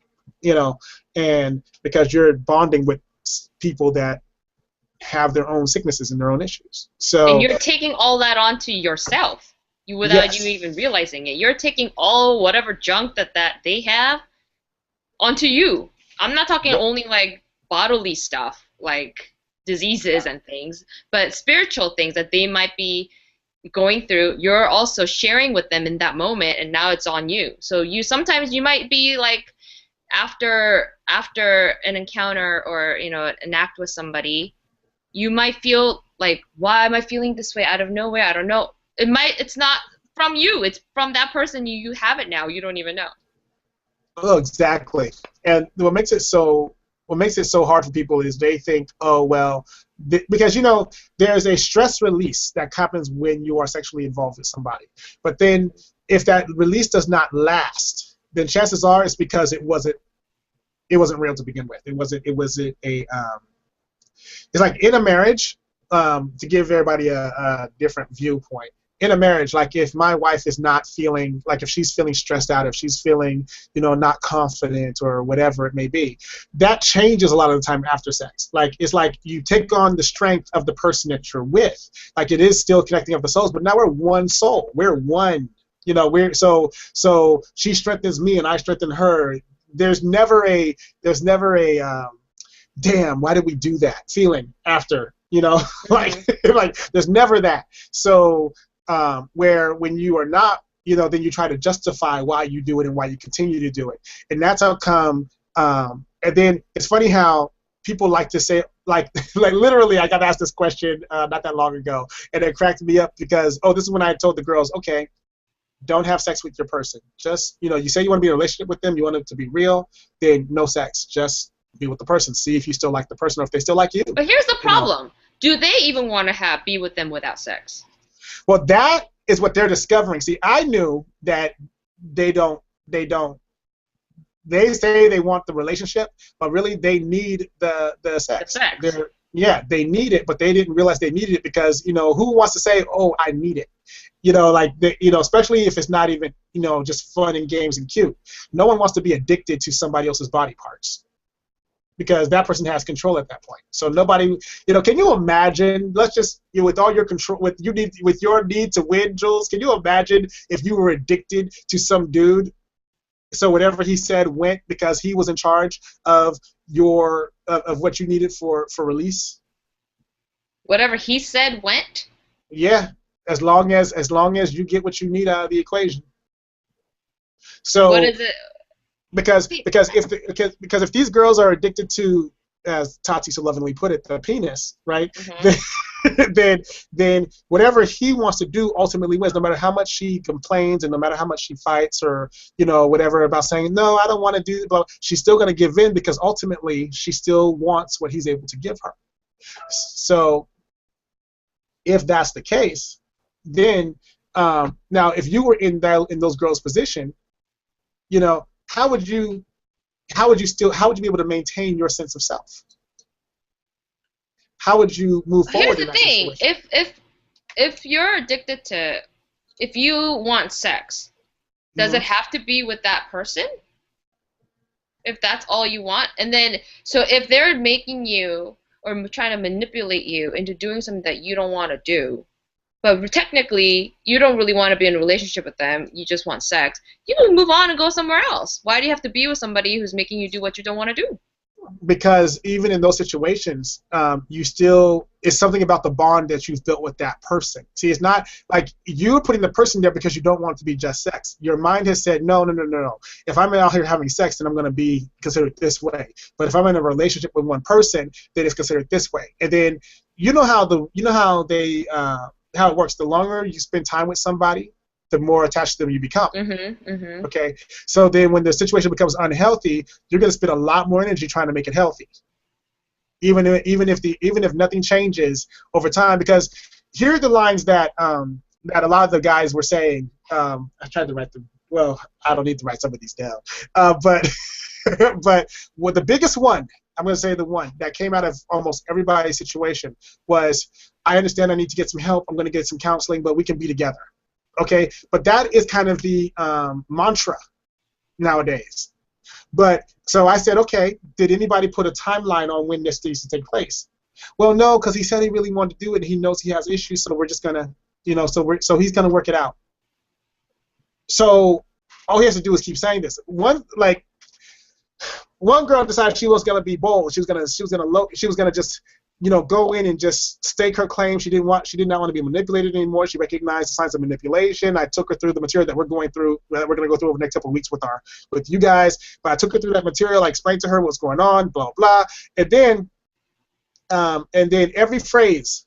And I'm going to let you guys know some of the phrases that we've already said and some of the ones you have yet to hear are already outlined in this thing. So if you're in one of these relationships, this study is so deep, right, that it goes into the most common phrases used and why they're used, and then the things that are going to happen next and how they'll try to push you away to make you run back to them.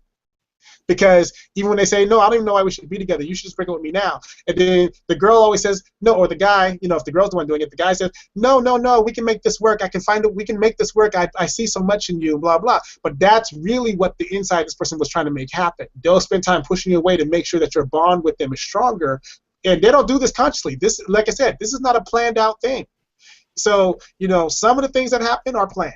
And let me make this clear too. A lot of these guys are planners, or these girls are planners. They are very smart people, but they're having emotional issues that make it hard for them to deal with the fact that they're not in control of certain areas of their life. But especially when it comes down to their love life, they need control. They need to know how things are going to end up. They need to know the result. You know what I'm saying? It's not a ooh, let's pray and move forward together type of thing. This is a if I don't know, then I can't trust you type of thing. And I've heard that line particularly so much over the last 4 days. I had to ask the question, like, well, if he doesn't trust you, why are you with him? Because I see so much in him, and I understand that he's had issues in his past. Wait a minute. So, but again, even that's in the research. Like I said, this is a good piece of. The government was not playing because what they didn't want to happen. And this is the ultimate goal. This is what happened behind the research. The government realized that a lot of people in powerful positions were being manipulated by their spouses, right? So now, and this is back before they started doing these deep investigations into everybody that's in your family before you could take a public office. Before it was if the people voted you in, you're in. But then people started getting manipulated. Some people were saying they're being controlled by their wives or wives by their husbands, blah, blah. So they did this study to figure out the personality. So that way when they investigate the wife, they investigate the spouse's brother, all the immediate circle, then they even do the friends. Because they want to make sure that this person's personality is they're not being manipulated by the circle around them.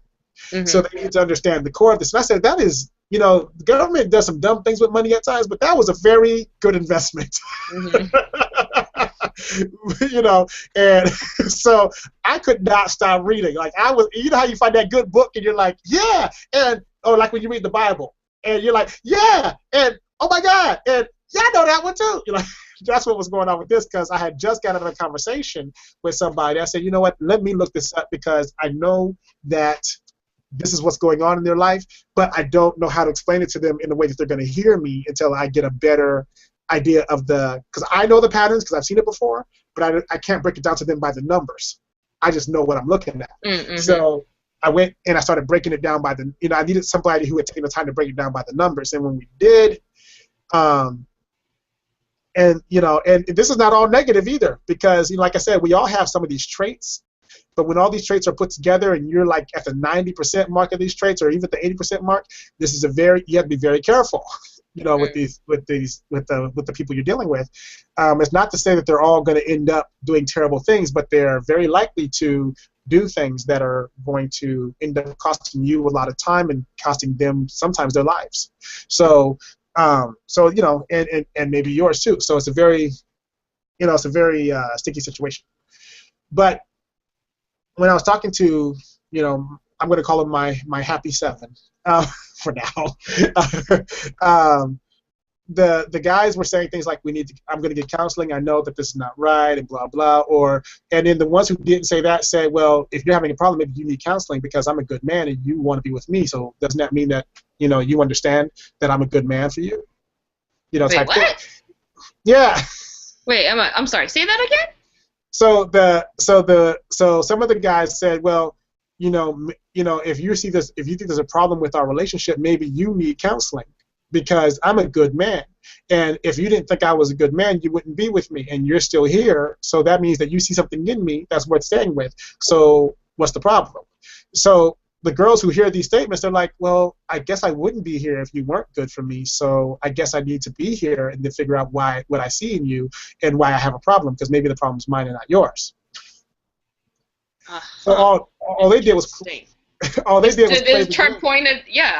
Yeah, he just said, well, you were gone, because basically what he said, which is really interesting. Basically, what the guy is saying is, well, you're with me, which means that you're choosing to be here. Mm-hmm. I'm not making you stay. So that's technically true. Yeah, you see what I'm saying? They never lie to you. This is the thing. They don't lie. They just tell you enough of the truth for you to say, huh? Oh, well, yeah, like, so and that's what great liars do. The devil tells you most of the truth. That's why the Bible tells you be careful, because even the wisest among you can be deceived by the devil, because he tells you most of the truth. Everything he says, like even when he accuses you, he's telling you the truth. They went out, they did this, they lied, they did this, they told you, Lord, that they weren't going to do this, but then they still did it anyway. So you see what I'm saying? Like, what are you gonna say? He's lying, Jesus. He's lying. You can't say that to Jesus. You know the truth till he was there when you did it. So all you can say is, I'm sorry and I repent. I'm turning away from this thing. A lot of the issue with a lot of the girls that I'm dealing with right now is they don't know how to turn away from it, because they've been sucked in. It's so deep, and to the point to where one tried to get bold and tried to, like I said, she tried to face it head on and say, you know what, I'm not gonna let somebody manipulate me. So she went in, she tried to set a standard. And so she said, no, I'm not sleeping with you, and blah, blah. And the guy said, okay, cool, whatever. And then he said, well, then get out. So she left, and she was mad. She was upset. She was mad because he didn't, she thought that he would do something totally different. I guess, I don't know. So then, she hadn't called me yet, right? So I'm like, okay. Then so she calls me the next day, or something like that, and she says, yeah, so I found out that some of the things you were telling me was right, and I stood up to him, and I stood up for myself, and I felt really good about that, and blah, blah. And then he tried to call me, I didn't answer his call, I went home, and blah, blah. I was like, okay, cool. And she said, but then he called me the next day, and I went back because I needed to see him, and she said, so we kind of slept together. Kinda. I said, yeah. And now there are different versions of this story. I've heard, from all 7. There are different versions of this story, so I couldn't even be like all on her, like, what is your problem? Because it's an addiction. It's not just it's not just a normal relationship. Well, if you're just mad, just leave. That's not how it works. Like those commercials, how weed calls people outside and says, no, you need me now. Cigarettes call you outside. You try and like, no, I'm busy. I don't really want to do this right now, but it's dragging your butt. You think that, people talk about, I don't have gas money for this. I don't have gas money for that. I can't go here and I can't go there. I don't have time for this. I don't have time for that. But if your addiction calls you, whether you want to have time or not, whether you have money or not, you're still answering that addiction. Right. So, and the only reason I can even talk about these stories is because I have so many people who have the exact same story, even some of our listeners who have, talked about this same story, that it doesn't lay claim to any one person. Because I had to wait. This is the problem I had. I've been hearing this story now for like the last, 4 to 6 weeks, right? But I had to wait till there were enough people talking about it so that nobody could pinpoint the people that I talked to. Yeah, that's one particular person, yeah. Right, because that was going to be a problem. but it's prevalent, and like even Tatiana said, it's happening on her side of the country, it's happening over here, it's happening overseas right now in a lot of situations. So it's just happening. But the thing that most of these girls have to understand, I talk mostly to girls, so I'm sure there are guys going through similar versions of this, but is that they're not by themselves. This doesn't just happen to them. It's not just them this is happening to. This is happening to the saved and the unsaved. This is happening to the, people who think, because everybody for some reason thinks they're strong enough to fight this thing on their own. They think that their willpower is strong enough. I can do it. And so I've heard the I can do it speech so many times, and I keep trying to tell them, look, you're not as strong as you think you are. You're not. And you think that you're strong enough to handle these things, but you're not. And that's how come the people who are stronger than you still go get help. Mm-hmm. But you're not strong enough to fight this thing by yourself. And the moment you think you can do it on your own is the moment that you've already decided you're going to lose. Yep. So it's a very interesting thing. But when we talk about I guess we end up talking more about addiction today, but when we talk about the manipulative part, the part there where your partner, your spouse, your friend, when those people are trying to get you to do things that are not like your character or that are changing your character, that's when you need to start paying attention to those things a little bit more. So we're going to outline them. We're going to go down the list. There are 16 things, and then there are recommendations that are governmental recommendations. Then there are psychological recommendations and all that kind of stuff. But I'm going to tell you that this particular study that we're going through, this in the thing that I pulled, it's not a negative situation all the way through. They may be pointing out behaviors, but in the recommendations, I will tell you that it says, but that does not mean that the relationships are doomed if people have some of these personality traits. But what it does mean is that you have to recognize that these things are there, and that you're going to have to make a decision on how far you'll let these things go before it's time to move on. Because they said, because if you do find that you're dealing with somebody who has a good percentage of these traits, when you get out of your relationship, they're going to want to see you. You need to not show up with them. And if you do see them, you do need to have people with you. Because some of them are very violent, and they don't even know they're violent until they get there. Some of them lash out physically, and they usually hurt their own property or themselves. And then after a while, they start to hurt, they start to lash out at the thing that they tried to own, which would happen to be whoever they're in a relationship with. But they don't mean to do these things. See, this is the thing that you have to, I don't want anybody to think, oh my God, they're saying you're an awful person. No. Some of these things are basically psychological issues that people have that they never learn to deal with. So what ends up happening is they lash out, and they're never meant to lash out. And by the time they come to, they can't believe what they did. Mm-hmm. I've seen people put fists through their own car windows. I've seen people go crazy on, for some reason a lot of people hurt their cars. I don't get that one per se, but I guess if you're gonna hurt something, as long as it's yours, then fine. Because I remember actually getting mad one day, and I smashed in someone's glove compartment. Didn't even know I did it until after it was over. So I understand something about the car, makes you feel like I can hurt this thing. So that happened to me once too. I was so mad I kicked the wall in. Yeah. I didn't know until after. I was like, oh, why does my foot hurt? Oh, why is there a hole in the wall? Yeah. Right. See, so the only thing about prolonged manipulative, personalities is that after a while they get used to things being a certain way, and they get used to, having control in certain situations. So if you try to reassert your independence at that point, then it becomes a very tense, a very uncomfortable situation, and a lot of the things that you thought were under control start to really rev back up. Because whether we know it or not, when we're in relationships or situations that have been manipulated or have been where we've curtailed our life to make the situation not as volatile. So we've actually conformed to what they wanted us to do, so that we're not having to fight as much, so that we can have some more peace, so that we, because some things make sense to adapt to compromise with, but some things we do because we just don't want to hear it anymore. And then you'll find that when people win in that situation, then they want to move to a different situation and what have you. So it's very important for us to understand, to maintain a sense of self when we're in those kind of relationships, so that we know this I can compromise with because I understand what's going on, and I want the person to feel secure in our relationship. This over here, that don't make no damn sense, and I don't know why they think that they can get me to stop doing something that actually makes me feel better and helps me feel motivated and blah, blah.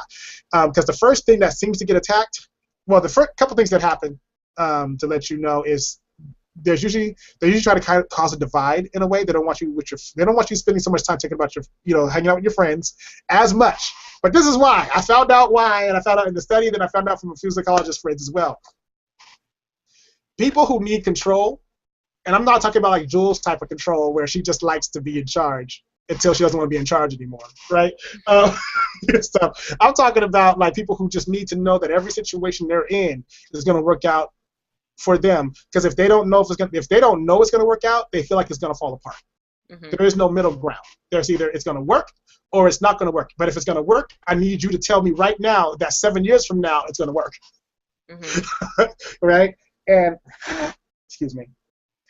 So they but when you talk to your friends, they don't want your friends influencing your decisions, right? And they don't want you talking to your friends about your relationship. They don't want to hear that you have an opinion that they have. They don't want to hear that you needed somebody else's opinion on your relationship. They don't want to hear, so I was like, man, but then they told me some stories, that went along with that. And I was like, this is some deep stuff. And then that's when I started realizing, man, I was in a manipulative relationship and didn't even recognize it. You're happy, D, and you're happy because you're with me. I am happy because I'm with you. It's like hypnotized. Yeah. Red sun. I was like, when you get to that point to where, everybody who's been in a relationship where there's been a little bit of, turmoil. Let's call it a little turmoil, right? You know how you get to that point. You're like, whatever you say, just so you get them to shut up. So like, sure, whatever you say, and then but they start to believe that that's what you mean. Like, that's right. Because I'm right. And then at first they start off with that, because I'm right, that's why you say whatever you say. That's whatever you say. And that's because you're like, I really don't want to go here with you, especially because I just don't want to destroy you today. I really love you and all. Okay, that's me. Maybe that's me. But I'm like, I really don't want to destroy you today because you're so wrong about, you think you know me, you really don't know me yet. You think you have an understanding of why I say the things I say, but you really don't know. And then you told me something that was so far off that if I corrected you, because you really believe what you told me, but if I fix it, then you're going to be so butthurt that you're not going to know how to recover, then you're just going to be acting all ignorant for the rest of the day, and I'm trying to go out here and enjoy this movie. So I'm just going to end it all with, whatever you say. That happens a lot at work too, by the way. Yeah. With coworkers. Oh yeah. A lot. Whatever you say. Now I can't even say that phrase to Jules. Whatever you say, Jules. Whatever you say. But anyway, so but in the beginning, these are not behaviors that people come up with and they say, this is what I'm going to do in my relationship, this is what I want to happen, blah, blah, blah. But somewhere in the past for these individuals, something has happened. Something has caused them to feel like they did not have control. Okay? And then somewhere in their past, there's either some kind of abuse or substance abuse. And whether it be a drug issue, whether it be sexual abuse, whether it be physical or mental abuse, there's some kind of abuse that has made the person feel like they are no longer able to be themselves because who they are is not enough. So now they need to control the situations that they're in, especially if it's something that they're trying to, like, the hardest thing for somebody who's come through these situations is to allow people inside, to allow them in their heart. They want it worse than anything, and they want it so bad, but they can't let people in without knowing for sure. But then once you declare that, now this is the dangerous part, once you declare that, yes, it's going to work for us, I can see us together forever. Once you declare that, then anything that that person deems to be behavior that is contradictory to what you said means that you are a liar and cannot be trusted anymore. Means that you're sneaking around and that you're this, that, and the other. That's how come they tell you can't make these grandiose statements around people like that. You can't talk about marriage until you get to the point to where they trust you.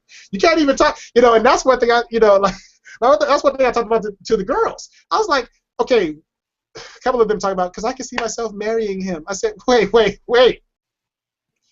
Why? Like what is it about him that makes you say, I can see us getting married? Well, we've been together for so long. No, that's not answering my question. What about him makes you say he's going to be a good man for me, or he's going to be a good father, or he's going to be a good provider, or even a good house husband if you're the provider? What makes you say that he, does he support you? Does he uplift you? Does he encourage you? What does he add to your situation? What exactly does he add?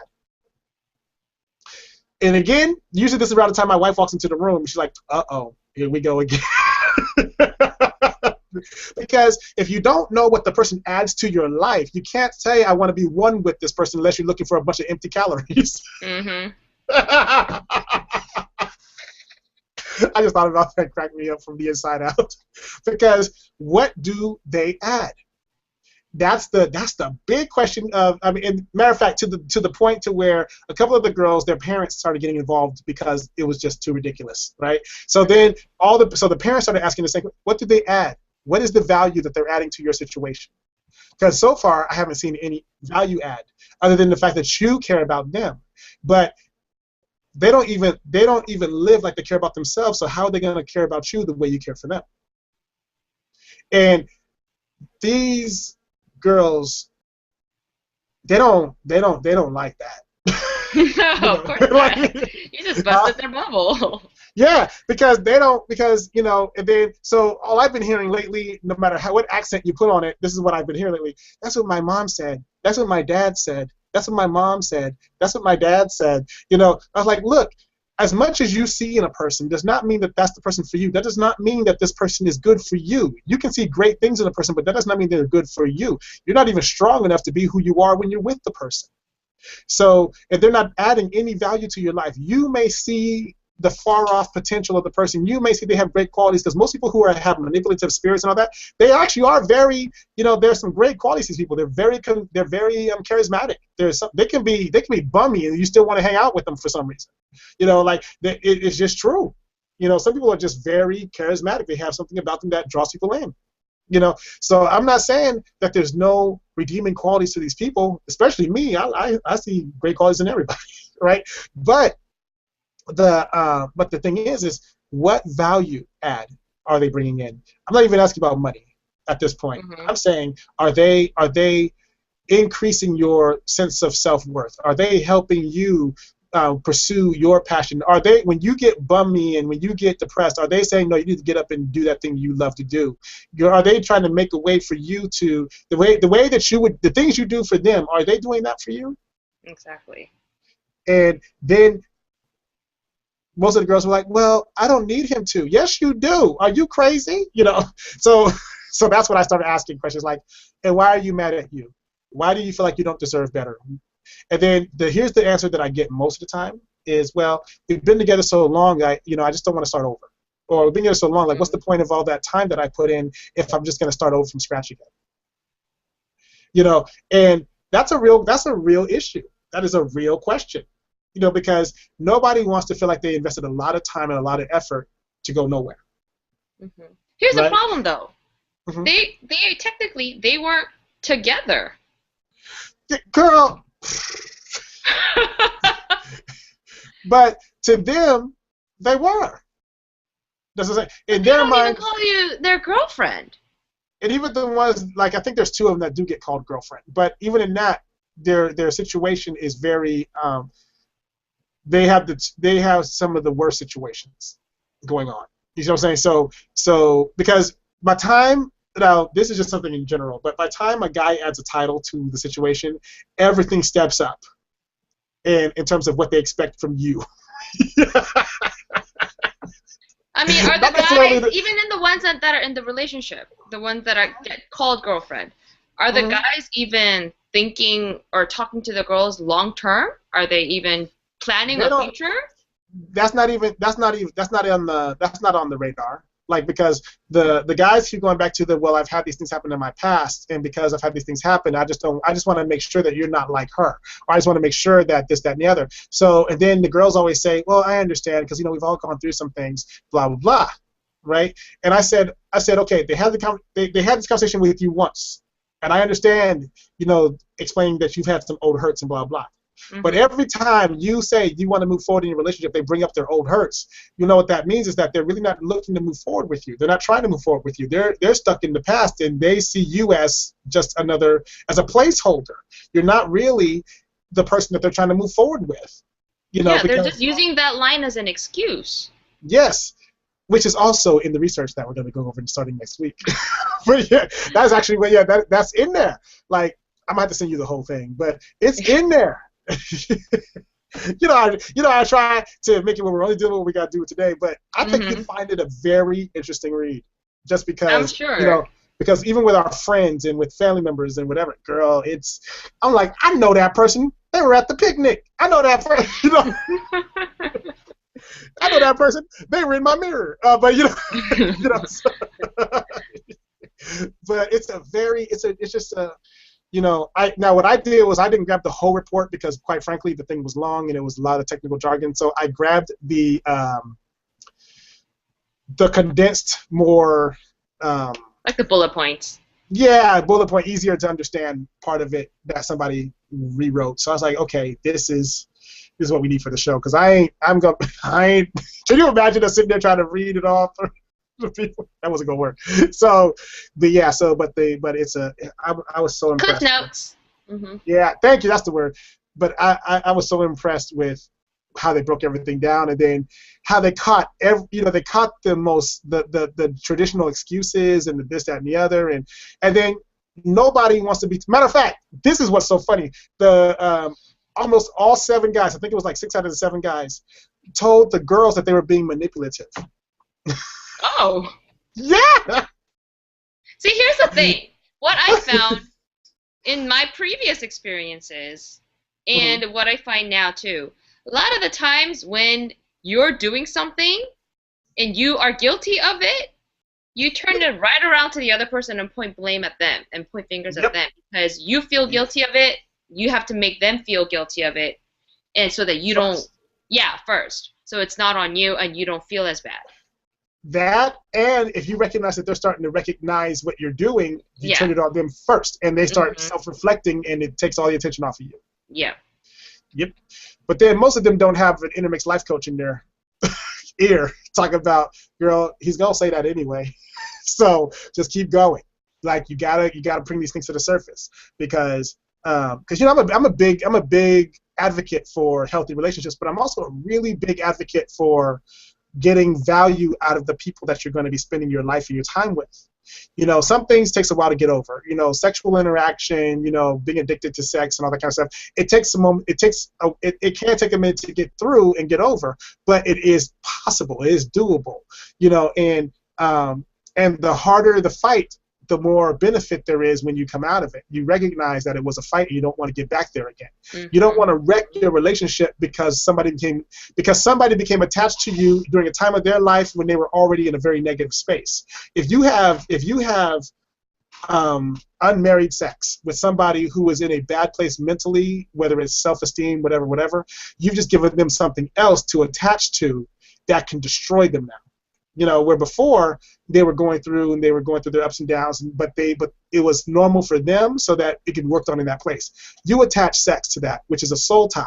You attach sex to that, and now when you are laughing at something, they want to know, well, what are you laughing at? Is it about me?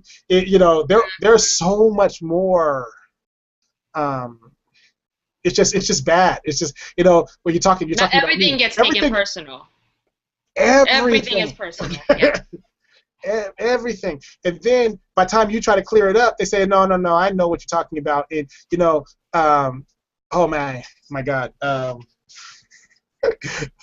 on. So, okay, like Cherie is saying, good Lord, like Cherie is saying, she said, yeah, okay, this is what I heard in my ear, yeah, blah blah. But what I'm guessing she was like is, yeah, like. Especially if you have a lot of old sexual partners, because her dude apparently was saying, just because I'm not as big or as whatever as your other guy was, now you're comparing me to him, and I know you are, that's why you're laughing. But apparently she was, you see what I'm saying? Like, people get caught up. I mean, people already have self-esteem issues. Let's not play like we don't have some kind of issue somewhere down the line. Everybody has their own insecurities. Attach a soul tie to that, and then attach you're already feeling like you have no control of your life and stuff like that to that. If you love somebody, look, like I told one of the girls, I said, you love them, right? You say you love them, keep your legs closed. I said, close your legs. Yeah, I said because because really, what's going on with you right now is you're selfish. You want what you want. You're not thinking about what's better for him. You're thinking about what's better for you. You think about what you want. You're selfish and you're calling it love. That is not love. I said if you really loved him, then you would let him go and let God do what he needs to do to save this man's soul, not just so that you can have what you want. I said if you really loved him, because some people cannot get better when you're with them. They just cannot. Because you are the one who has you're the one who is you're kind of a catalyst for this person to misbehave. So you want them to get right. You recognize that nothing is changing, that they can't seem to get better. There's no strength. There's no growth. As a matter of fact, things are getting a little bit worse. Separate from the person so that you can give them what's going to be best for them, which is a chance for them to get closer to God. Oh, I guess that wasn't a statement people liked. But see my face change, like, what? Whoa. Like, wait a minute. It's funny when everybody starts typing at the same time. I get so I'm trying to weed it out. Then after a while, I look at my phone for a minute because I just can't do it. But basically, it's one thing to work through because the person wants to work through. And they want to get to a healthy place, and they want to do that with you. It's another thing when everything is falling upon deaf ears, and they're not saying we can do this together. They're saying you need to do it. You need to change. You need to blah blah. Okay, even if it is somebody else's fault in a relationship, you both have to work on it. There is no you work on it and get back to me when you fix it. Yep. There is none of that. As much as we all would like that, there is none of that. That does not exist in a real relationship. Okay, so at some point you're going to have to say, you know what, I recognize that I cannot help you, and I love you, but I cannot help you, and because of that, I cannot be with you because I know that the best thing I could do for you is separate from you and pray because I don't want to be the reason I don't want to be your excuse for not getting better. I don't want you to like I was talking to the girls. I said, anytime a man says, I want you around, but I don't trust you, there's a problem. And he's saying that, but he's saying that it's a relationship. What kind of relationship can you build on lack of trust?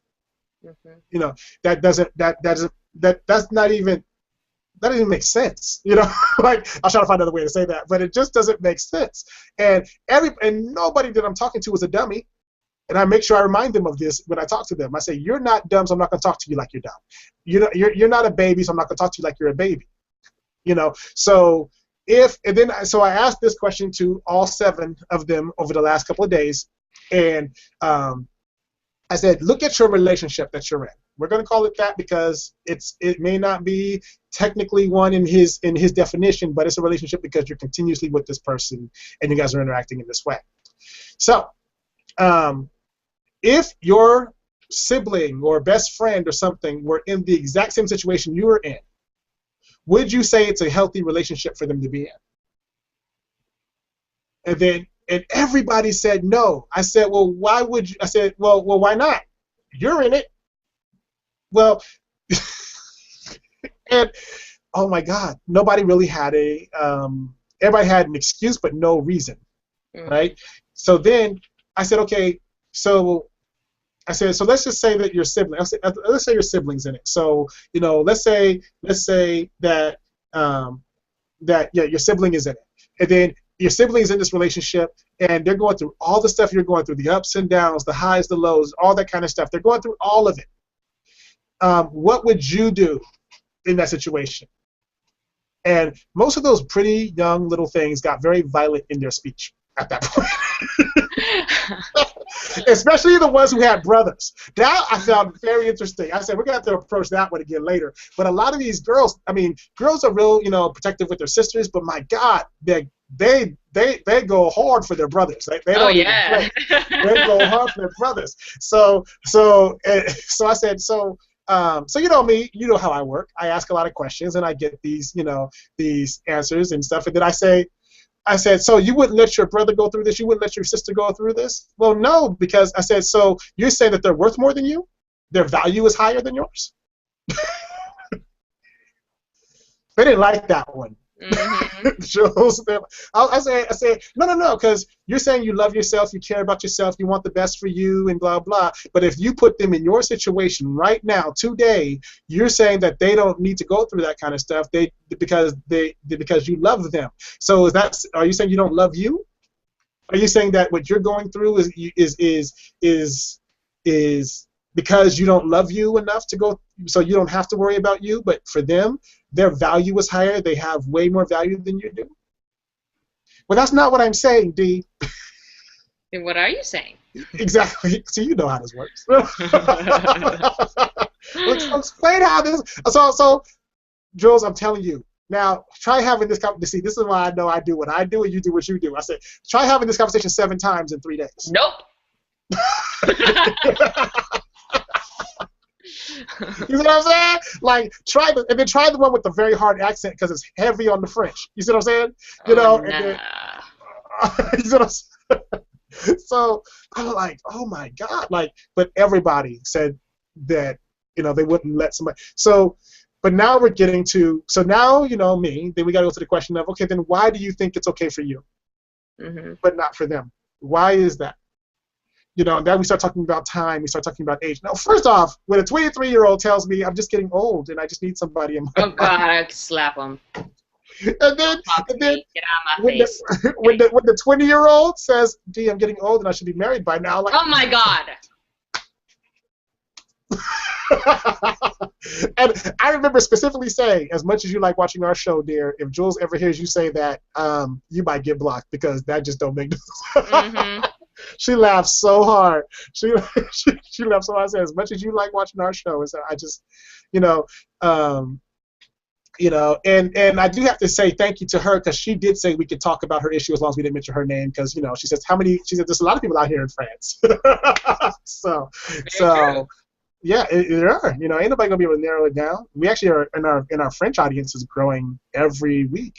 We're getting a lot more from there. I don't know what we're doing different, but we're getting a lot. Bonjour. Yeah. That wasn't even. That didn't help. We just like bonjour. Au revoir. But yeah. So you guys, like, this is just so this is kind of just giving you guys a foundation for where we're really going to be going over the next couple of weeks, talking about these things because they're not easy. Like, there is no one easy solution to these situations. But I think that as we progress as I progress in my marriage, I'm learning a lot of things that I'm sure you guys are going to benefit from when it's time for you guys to, ask these marriage questions. But like one of the like I said this, I was teaching Bible study a few weeks ago, and I said this and it just shocked my wife to tears. But we were talking about marriages, and we talked about how a lot of people who the reason why a lot of people get divorced is because they don't want to deal with somebody when they're sick. They don't believe in staying with somebody when they're sick because they didn't picture their life being that way. So and that just hurt her heart. She's like, how could someone just leave you because you're sick or something like that? And I said, girl, look, I said, to be honest, I said, if I wasn't married to you, I said, with all this illnesses and stuff I've had over the last year, just in terms of like real serious stuff, I said, most of the girls that I dated in the past would have left me. They'd have been gone. They couldn't have dealt with it, whatever. I said, I have friends who love me who would not be here with me during sickness, throughout sickness and stuff. If we were married or whatever, they as much as they care about me, they don't have the patience or they're not built to take care of people or help people when they're sick and stuff like that. And then over the last couple of months, as I've seen all these different doctors and whatever, and yes, people are fine, but as I've seen these doctors, more and more I find that, not that I ever had a doubt before, but I find more and more that God is real, because everything that's going on with me, from back when I started the first company to everything, has all been a part of a great design that God had to keep me alive, because any of the things that I wanted to do would have taken my life. Straight up. And these doctors are telling me over and over again, if you had did it the way you wanted to do it, it would have taken your life. because you didn't know what was going on inside your body. You didn't know this, that, and the other. But now that so I have a really cool team right now, except for this one that I'm thinking about just, I could have knocked him in the face. But anyway, but he still told me something that still made me say, God is so good. You know what I'm saying? But it's just the way people say things sometimes. I'm like, you know what? I got you. You know? No tact. No tact. I got you. And then he thought he was helping me out. I'm like, didn't know you took the knife to cut me open. So, but then I talked to somebody else. I talked to my auntie about it, and she cracked me up. But anyway, you know, God's got a great plan, and He's working His plan in our lives. And so for me to even be available to talk to 7 different people about what's going on in their life while I'm going through the middle of the stuff I'm going through and all that kind of stuff, I'm like, man, God is good, because if I were doing what I want to do, I wouldn't even be sitting here talking to these people about, you know, what's going on in their life. Not that I don't want to help people, but I would have had a different vision, a different plan for where I'm supposed to be right now. So, you know, it's a very interesting thing. And then He continues to give me, you know, so me, I can see things for people. So so my family says like I'm a visionary. So I can see these things for people that I can see them accomplishing. So when I'm in a position right now, even more so than I thought even a few days ago, but I'm in a position right now where I can literally say, I see this for you, and I have a team that'll work with you on it. If you work on it, they'll work with you. And we've had so many doors open because I'm sitting right where I'm sitting today, you know, and I got all these phone calls of encouragement out of the blue from people that I haven't even talked to. I'm about to get on an album with a guy that we didn't part in the best way, but things have happened in his life that have changed everything for him. So I'm about to jump on a track again with the owner of 360 Records. I'm about to jump on I'm about to be featured on a bunch of different, you know, projects coming up. But they're out of the blue, like like they're just coming out of the blue, and everybody is just so humble, and everybody's so, you know, it's just a really cool thing, and so there's just a lot of things that have happened over the last week where I'm like, God is really working it out, you know. So all I gotta do is just, you know, hang on for the ride, I guess. So now we're going to answer this question real quick that you guys sent in from the last show that me and Jules did, and then we're going to let you go because I believe that we're almost out of time. We're beyond out of time. Yeah, so about 9 minutes. Okay, so it's beyond. Yeah, it's beyond. You're right. So I'm not saying you're not. You know, I know you like to hear how right you are. So, you know, I got to feed the ego. Oh, no. Feed the beast. Anyway, so last time that me and Jules had a show, we talked about one of the things we talked about was how when you're in a particular, like we talked about groups, and we talked about how you can only move as far and as fast as the weakest member of your group, right? Well, apparently that started we have a habit, or we or me, I'm not really sure, but we have a habit of starting conversations that get somebody in trouble. Because then people start asking these questions, right? So let me say that first off, when we tell you that these things, because, you know, the statement's not wrong, so I'm not going to apologize for the statement at all, but it is not a good idea to walk out and say, you're the weakest member of our team, and that's why we're failing. That is not advised. I didn't talk about it like that. That's not how it should be, you know, taken. Because in some way, shape, form, or fashion, chances are the next time it might be you.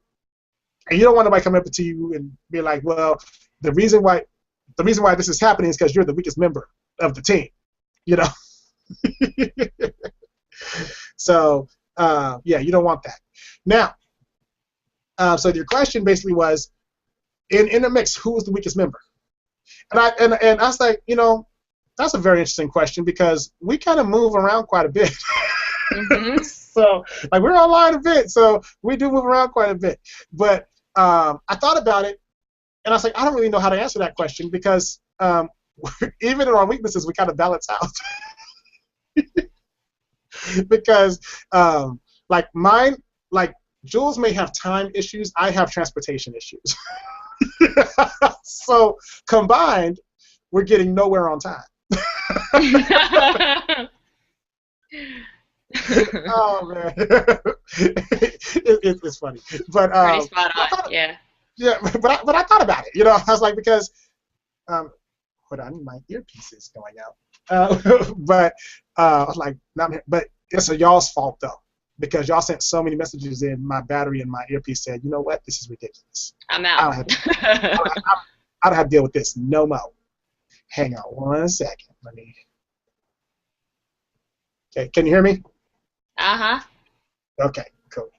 So, so the answer to that is, so you know, depending on what we're doing and all that, because like I said, every team has a can only move as fast as the slowest person on the team. That's just how that works. Now, upon much reflection, I actually realized that there are times when it's just, you know, I move very slow sometimes, and then other times I'm just like, you know, running full speed. But I think we balance each other out pretty well, even when it comes down to the weaknesses. But the only reason I even answered this question was because the other part of the question is, how do you rectify it? So that means there are people out there who are actually trying to rectify, you know, their things, especially when a lot of people now, I got to give our people props. A lot of you guys recognized yourselves as the slowest member of the team. Like, D, that's me. You know, hey, you guys, that's me. You know, stuff like that. And how do I fix that? How do I improve? Well, that's the first step, to recognize. Well, yeah, recognize. Yeah, yeah, truly. And then to figure out if the way you do things is, you know, like, if it is truly negatively affecting your team. Like, have you talked to your team and say, look, this is what's going on with me, and I understand that it's causing this, this, and this to take place. What do we do? You know, because some things you just cannot change. Some things you can change and choose not to. So, you know, it just depends on where you are. So what you've got to do is you got to look at everything and say, hey, you know, like, this is now, me personally, I always take the hit. Like, I always take the blame for if things don't happen a certain way. I always say, I could have done this better. I could have fixed that. I don't even know where that comes from, to be honest with you. But I never. So when the statement was originally made, the first person I think of is me. You know, because I'm thinking, okay, yeah, I can do this better. I can move this long faster. I can shape this, structure that, blah blah. You know, so that's kind of where my mind goes, because I'm like, that's just, you know, but I'm always seeing what more I can be doing.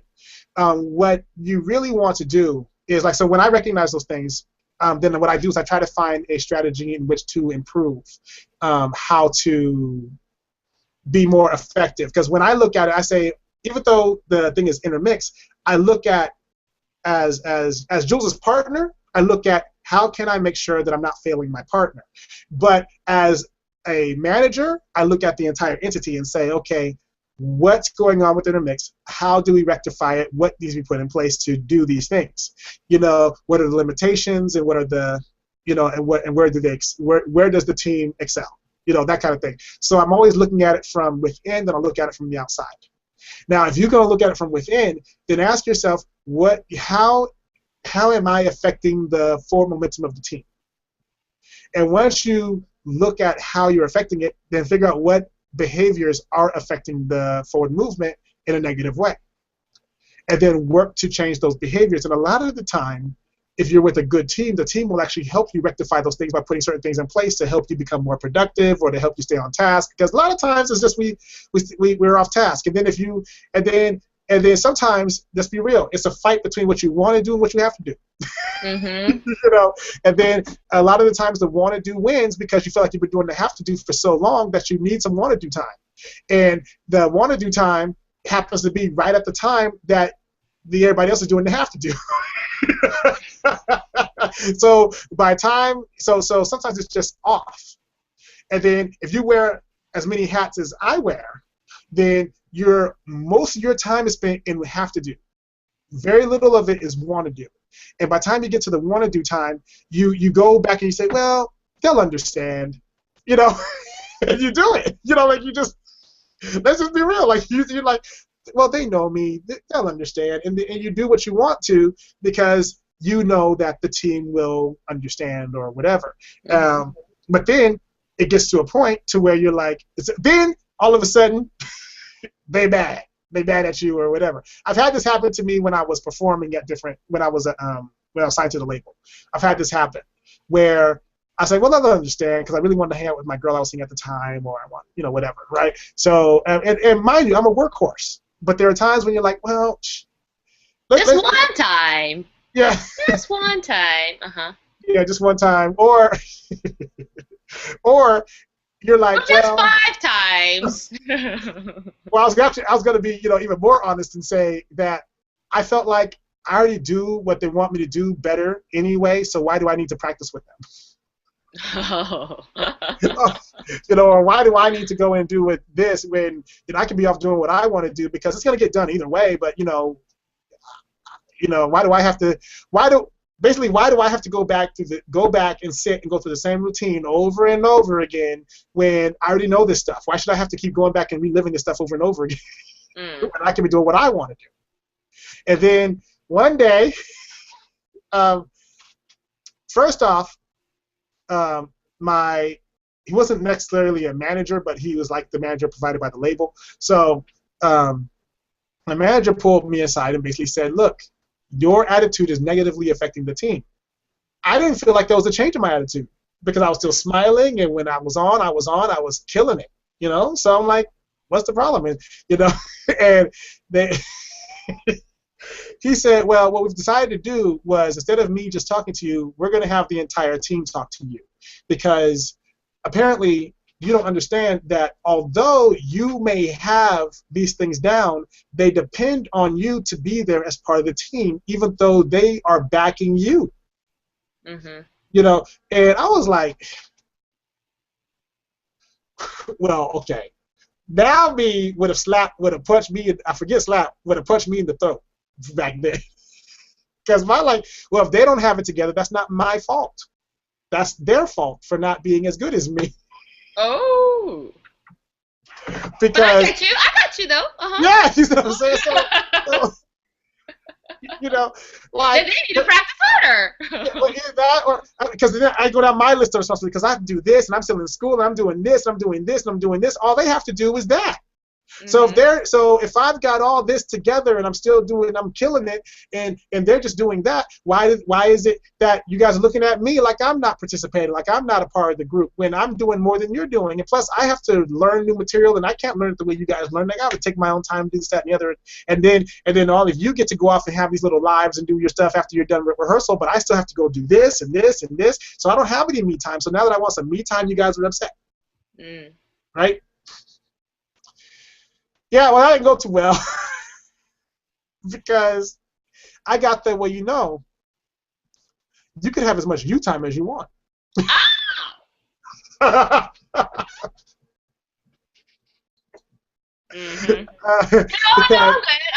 good. Yeah, nobody wants to hear that. They're like, look, and it was, but the really cool thing is, when you're dealing with a bunch of performers and entertainers and stuff, everybody's got ego, but everybody understands ego. They understand it, and it's like, D, we're not saying that you don't work. We're not saying that you don't work hard, but we're saying that you're part of this team too. So as long as you're part of this team, you should be an active part of this team, not just show up for your parts. And I'm like, but y'all don't know how much this takes from me, because there are other things I want to do. There are people I want to see. There's, whatever. You don't understand how much this takes from me. And they said, no, we do understand, because the speech we're talking to you about, we got. When we're doing, when, I'm the best guitarist, or I'm the best drummer, and I'm this, that, and the other, and the rest of the band is messing up. Whatever. So everybody's got their thing. But then one guy, I believe he played the keys, he said, D, we're supporting you. It's not the other way around. So if you're not here, who are we going to be supporting? So technically, we're, in a weird way, you're like the boss. You set the precedence. If you're not there, then what's going to motivate us to be there? If you're not showing up with your ideas and your vision, then what's going to keep, And my manager's back there like, shaking his head. He's just like. Yeah, but that was the first time anybody reminded me, because I'm thinking, okay, my thing is like, look, we're barely doing anything anyway. We're only doing these little shows here and there. Some of it's community stuff, some of it, So I didn't attach much value to the stuff we were doing. Because I'm like, if we had been doing big venues and crazy this, that, and the other, blah blah, I'd have been like, come on, we gotta rehearse, y'all. We can't be looking stupid, But this was right before we did a performance at a library or something. What? You did performances at a library? Yeah, girl. They would, because these libraries were huge, and they would do these outside concerts to bring people to the library to see the library and all that kind of stuff. So it was a way of attracting people to the library to know that it was there. I was like, oh, were you doing it in mime? Like, right? You gotta be all silent. It's all sign language and me just moving my lips. No, but no, it was an outside event, and usually like the cities would do that kind of stuff. So now, so me, I'm thinking, so of course, like you just said, library, right? So I'm thinking like. But the library had 5,000 people show up. I didn't think about numbers like that because you told me that before we got a library. Right. You see what I'm saying? So I got caught, just in my own stuff. You know what I mean? So and there's nothing like an ego check. There is nothing like one. So, and I think now that I think about that, might be the reason why I'm always like, okay, if there's something falling short, it's my fault. Type of, because I'm like, because after that speech, and when your whole band and your background singers and your everybody's there doing their stuff, and it's not because it's that way on the schedule, because you're supposed to be there, for this part of the rehearsal, but you're not there because you're like, well, I don't need to be there because I already know my part. That's a good one.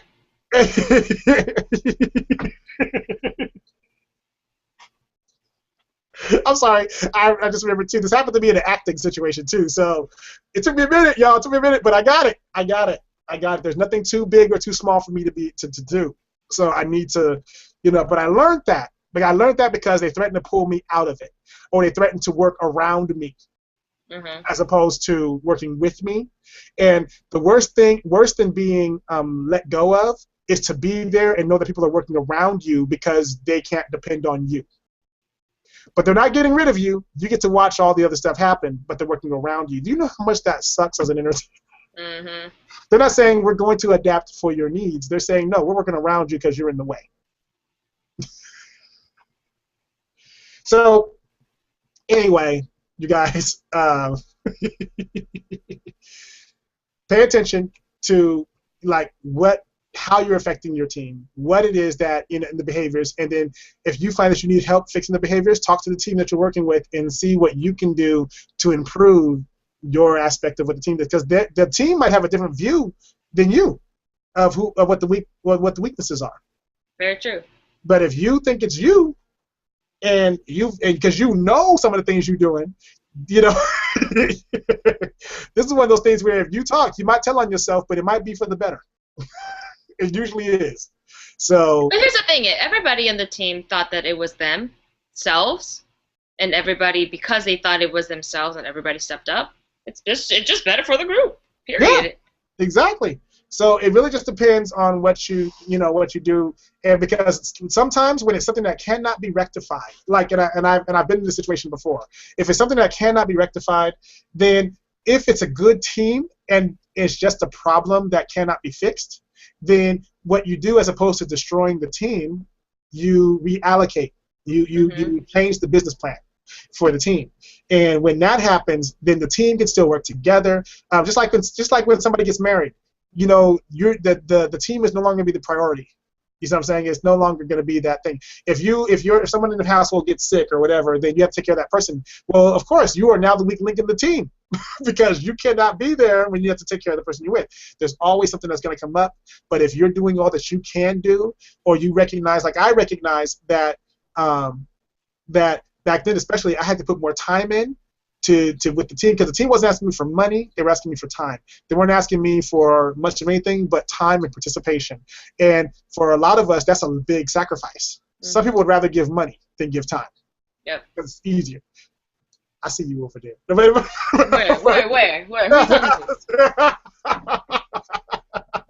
to? I love how quickly you say certain things. Yep.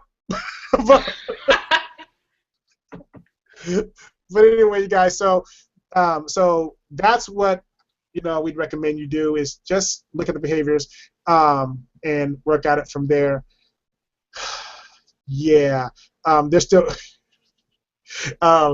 Jules. Yes. Is D the weak link? Sometimes. Most of the time it's me, but sure. It depends. It depends on the situation, and it goes back and forth, like Dee said before. Sometimes it's my health issues. Sometimes it's Dee's health issues. Sometimes it's my finances. Sometimes it's Dee's finances. It literally goes back and forth, depending on the time of the day. So truly, sometimes it is the time of the day. Yeah. Like, truly it is. And sometimes my family issues. Sometimes Dee's family. Literally, all of these things have happened. So this year. On sometimes in the same week, sometimes on the same day. So it really varies, and we know the thing about us is that neither of us ever say, point fingers and blame, because there's nothing positive that comes out of that. But we always try around us for that. Yeah, exactly. But we do talk to each other about situations, about things, but we never say it's your fault. It's your fault. It's because that's just not how we roll. And there's no benefit to it. Yeah, there's none, and there's no positive that comes out of that. So I think that's another thing. Like what Dee was saying, don't be that guy. Be like, you're the weakest link. It's your fault. Don't be that guy. You just talk to your teammates and you work it out. You can talk about a situation without pointing blame and pointing fingers. But anyway. We are all out of time. We're over our time. And I'm drinking all this coffee because I got so much work to do. I have another one just like this one. Fantastic. We got to go into a meeting. So we're going to see you guys next week. Mm-hmm. Oh, yeah. Okay. It's funny how you're the one to remember that this time. Yeah. Well, we love you guys. Thank you for tuning in to the INNERMIX Show Hangouts. We will see you next week. Yes. Real quick, so next week we're going to dive into the manipulative behaviors so that you can recognize those. Also, Jules, just so you know, so I don't have to go back and try to track you down, you don't have to hang up from this when I take it off the air, so we don't have to restructure this whole call thing. And you guys, once again, thank you for tuning in. Thank you for all of the, I see you guys are starting to like our Instagram. Don't forget about Instagram. You can find us at INNERMIX360. Yep. You can hit us up on Twitter, which you guys are doing a lot more of. Thank you for that. And I think it has to do with our Instagram, too. But since it's INNERMIX_show. Find us on Twitter. Go. And then Facebook is INNERMIX. Just type it in. And Google Plus is +INNERMIX Show. We want to thank you guys for just all your continued support, and thank you for the suggestions for this topic. It's going to be incredible. Yeah. I think it's a good series. It really is going to be. So I'm Simply D. This is Jules, and this is INNERMIX. We will see you guys next week on Monday night at 9 p.m. Pacific time. There you go. Good night. Good night.